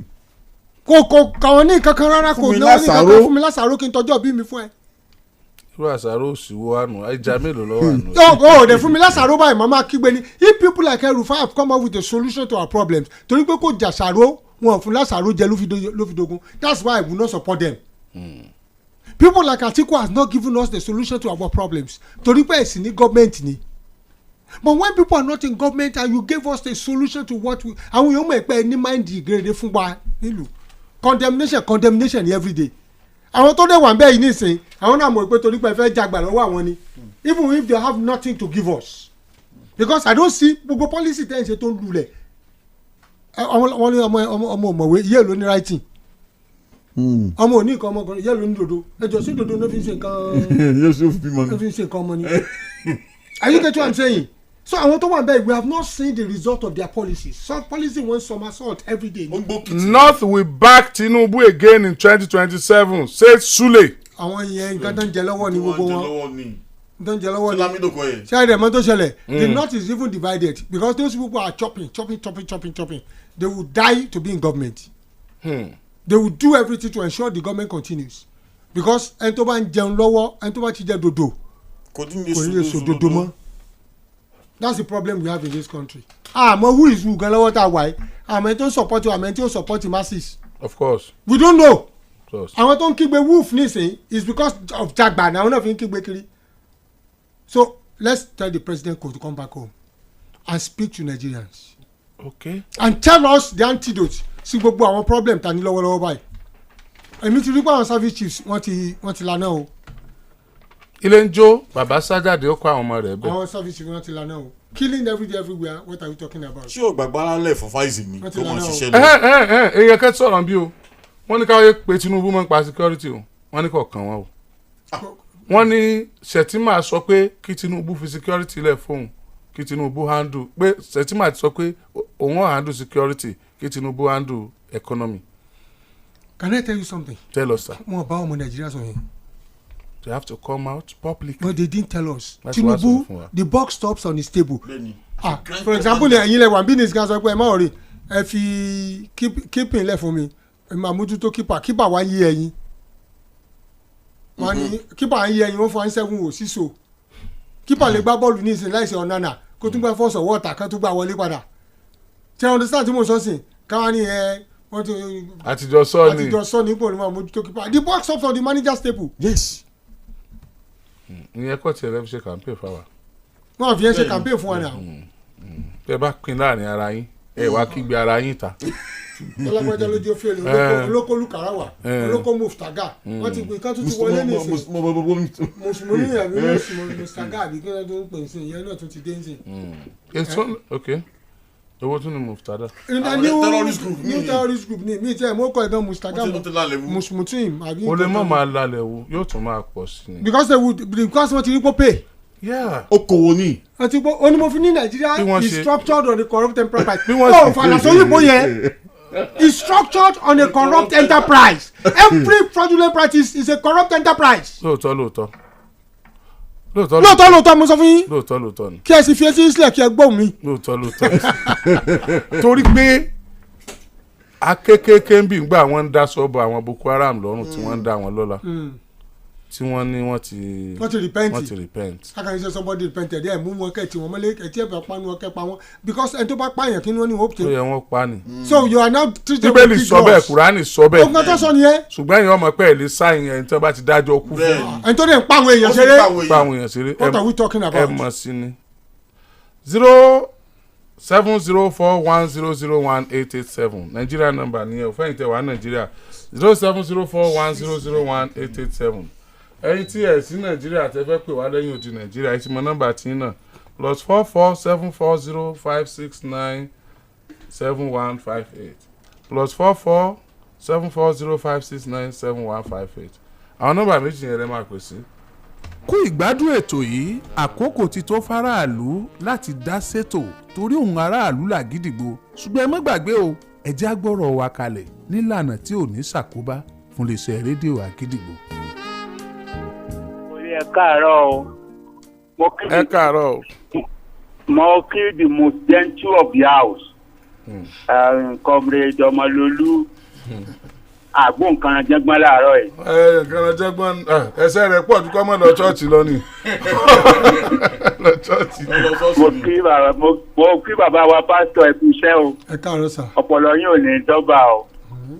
kẹ́ ẹ rí ẹ̀kọ́ àgbálẹ̀ ìlú ẹ̀ ń gba ìlú lẹ̀ ni torí tàbárẹ̀ tí ọmọ sọ báyìí ta ló fẹ́ bá wa sọ àwa tí gbogbo wọn ti fẹ́ gbọ́ Ọlọ́run ní kò mọ́ yín lẹ́nu o. Tẹ̀rí ọ̀rọ̀ ìlú yìí bí ó ṣe rí ní ìsìn ó jọ mí lójú nígbà tí pírẹsidẹ́ǹtì bá kúrò ní orílẹ̀-èdè torílẹ̀-èdè sì ń dàrú bí eléyìí tí pànìyàn ń lọ lọ́tàn lósì tọ́wọ́ á jẹ́ pé condemnation ikú ni wọ́n ń condemn wọn ò condemn àwọn tí wọ́n assassinate àwọn èèyàn gbogbo. tẹ̀rí èmi kan máa ń sọ̀rọ̀ kan wọn èsì ìfẹ́ kì í sọ. tẹ̀rí ideology party ló yẹ kí a mọ̀. tẹ̀rí dé gbogbo bí APC ti ń rù ìgbé ni. ẹ wò gbáyé láàmù ìgbà náà zero party ìyàwó ìgbà náà zero allocation. nígbà tí Ládọjà dé ní àti ẹ̀wọ́n ti àti ẹ̀mọ́ zero allocation ti kọjá.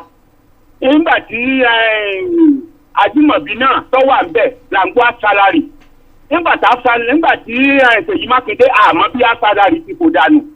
ní gbogbo ibi tí ẹ wo nígbà wọ́n ṣe lockdown ní Nàìjíríà Ọ̀yọ́ state nìkan ni ò ṣe lockdown àti àwọn ibi tí PDP ti rù. kí ni wọ́n ní lẹ́kìtì tí wọ́n fi ń ṣe lockdown. ẹ dákun kí wọ́n ní Ọ̀ṣun tí wọ́n fi ń ṣe lockdown. but gbogbo ara APC wọ́n ní idea wípé they want to gather together to punish us in Nigeria. ẹ wo Ṣèyí Mákindé ẹ wo kílé sálárì àwọn àfẹ̀yìntì tó ń san. ẹ wo bàtí Arẹ́gbẹ́ náà dọ̀sùn ní ìsìn òun náà bẹ̀rẹ̀ sí í san. pàtí nítorí náà ẹ wò pàtí ideology ni o tá a bá tọ́jú pàtí ideology yóò tó fìyà jẹ 127. Afọlábí ló kọ̀ mí láti mọ́nà tán. ẹ ṣeun bàbá. ọ̀dọ̀ yín ni gbogbo àwọn iléeṣẹ́ ti kó gbá wọlé.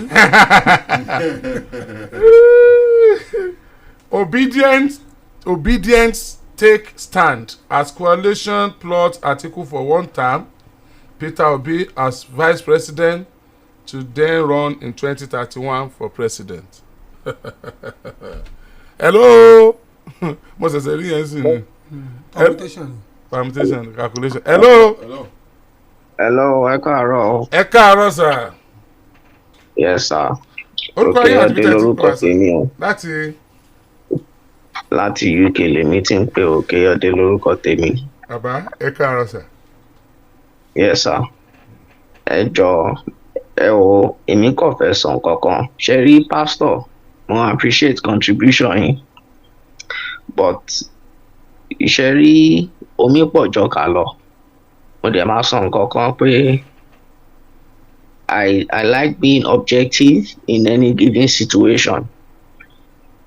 You know, pastor sọ nǹkan kan lẹ́ẹ̀kan wọ́n ní wọ́n hàmú àwọn tó ń pa káwọn náà lè face àwọn tó ń gbébọn bọ̀. Now, you see, there has always been a problem in the society where even the people carrying the guns currently were previously harmed by some people to cause mayhem within the system. After they've empowered them to cause mayhem, is the arms and ammunitions retrievable? No. You see, my own point is we cannot use fire to quench fire. There has to be a solution around it. I'm going. Can I suggest? No, I talk about number 2. Can I suggest to the solution? That will replace it. Sherry, the solution. I'm going to give you a solution, right? Sherry, nílò òyìnbó. Wọ́n máa ń ṣe nǹkan kan. Follow the money. Do you get? When you follow the money, you will know where these funds are coming from. We need a watertight economic principle that defines individuals that has a bank account. If your bank account is defined and you're able to tell us where your proceeds are coming from into your account, then you would have an account. Do you understand? Because if you're collecting proceeds for terrorism, we'll be able to identify an inflow coming from a certain point, and we can follow that money to that certain point. If your proceeds are coming from corruption, we'll be able to know that, okay, any pattern to fin sanwó wọlé, any post office to tin sanwó wọlé, post office tó ti ń sanwó wọlé yẹn kámẹ́rà wà ń bẹ̀ wọ́n á lọ wo ta ló ń gbowó wá sí post office yẹn tó fi ń sanwó wọlé tó bá jẹ́ Yemen lówó ẹ̀ ti ń bọ̀ wọ́n á follow owó yẹn dé Yemen ni pé who are these people paying into this person's account. ṣé nǹkan tí mò ń sọ yé yín. ó yé wa pastor ẹ̀yin àti pastor ẹ̀jọ̀ sọ̀rọ̀. ẹ jẹ́ kí n sọ̀rọ̀ kan fún yín. number one sir mo fẹ́ sọ̀rọ̀ kan. pastor sir ẹni sọ̀rọ̀ until we have a watertight system you understand to ensure that our financials are actually put into check. We will not be able to battle corruption easily. ó dẹ̀ possible láti ní watertight system yẹn bí níbi tó jẹ́ pé àwọn tí ó gbé policy yẹn kalẹ̀ gan àwọn gun ọ̀fẹ́ ká ẹ mọ báwọn gan ṣe ń gbowó that's the problem. Sherry, exactly. You see, I always preach something. I say charity begins at home. What is our own individual contribution? Alhaji Hamzat, you have contributed your own quota to the society, giving people the voice to speak. Yeah? And when I say charity begins at home is when I train my children that do the right thing outside. When they go outside, their friend sees them and say, okay, Jalo Fagbo, Jekalo Club, I am not brought up that way. I'm not going with you. They are passing a statement to those friends. You see, I lived in an estate in Nigeria where people find it difficult to pay their estate dues. Gate, oríṣiríṣi òyìnbó náà máa máa sọ I'm late for work, I'm checking it gan. wàhálà ìkọlápọ̀ sọ̀rọ̀ alẹ́ ń gbé.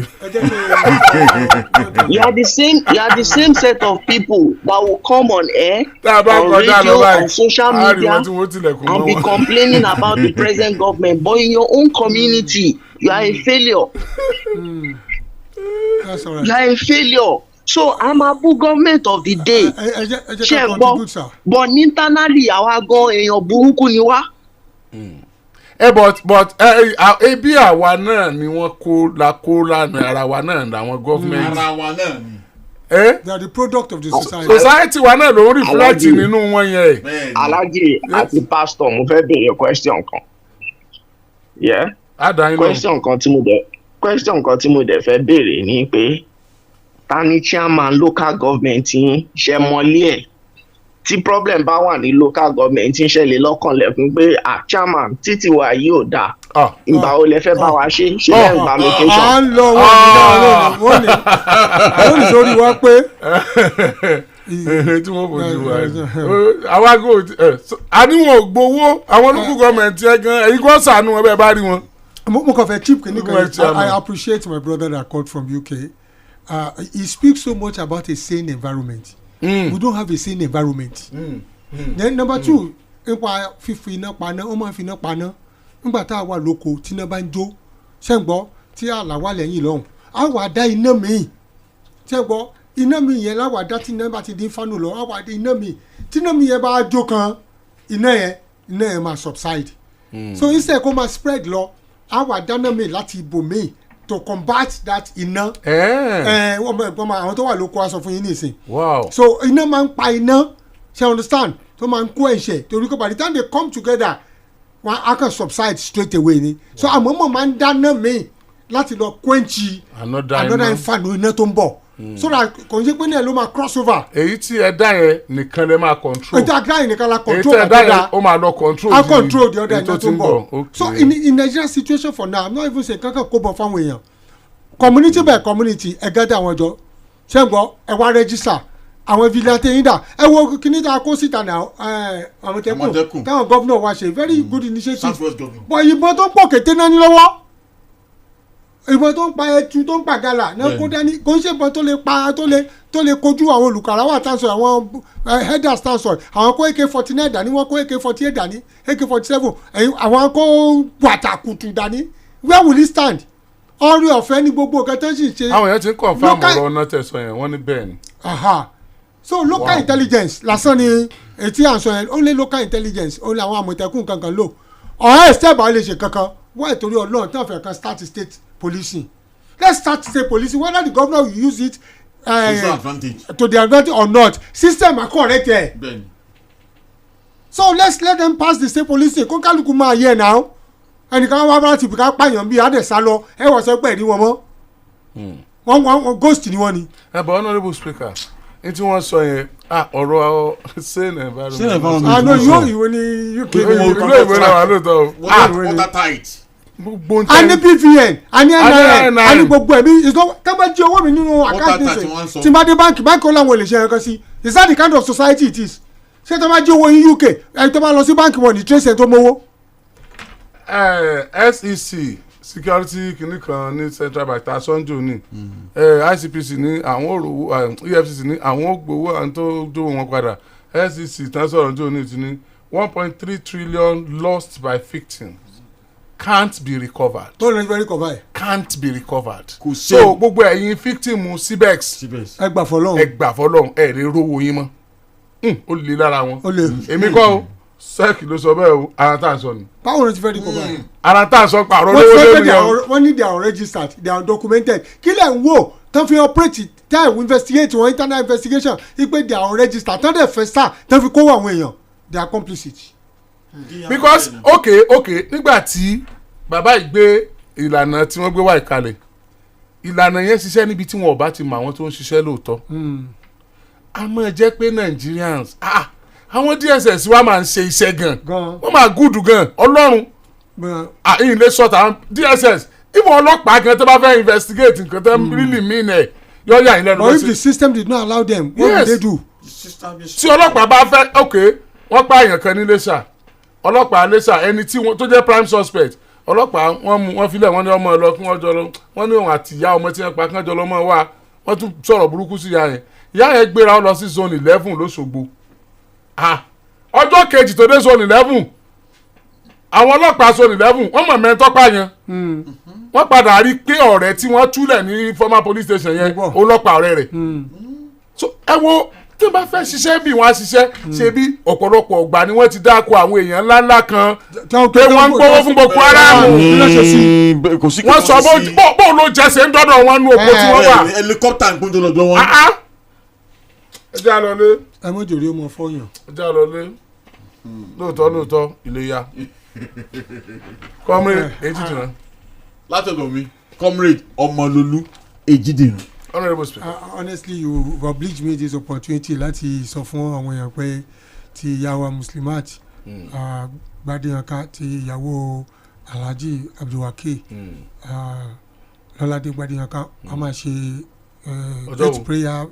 8-day prayer ní Friday ní Tuesday láago 11 ní Àkóbọ̀ ní wọ́n ti máa ṣe. Sorry you obliged me that. We will commiserate with the Gbadéyànká family. And Ọlọ́run á di ìdílé náà mú. bẹ́ẹ̀ni ọjọ́ ìjìnà síra wọn Ọlọ́run ó ṣe àmójúkúrò fún àwọn ibi tí wọ́n bá kù sí níwájú rẹ̀. Bisimilayi kúlẹ̀ Allah bisimilayi rahman rahim kúlẹ̀ wà láwọ̀ Allahu samad lam yalid walam yulad walam yakun lahu kufuwan ahad. ẹ ṣé gan ni o adúpẹ́ lọ́wọ́ yín Oriyomi àìtí ìdákọ̀ yín. ìdákọ̀ mi o Ṣẹ́gun ògbà yìí ni mò ń jẹ́ o. Tuesday 11 Oriyomi Hamzat lórúkọ mi ẹ ṣeun. gẹ́rẹ́gẹ́ láago 10 àárọ̀ lù láti iléeṣẹ́ rédíò Àgídìgbò.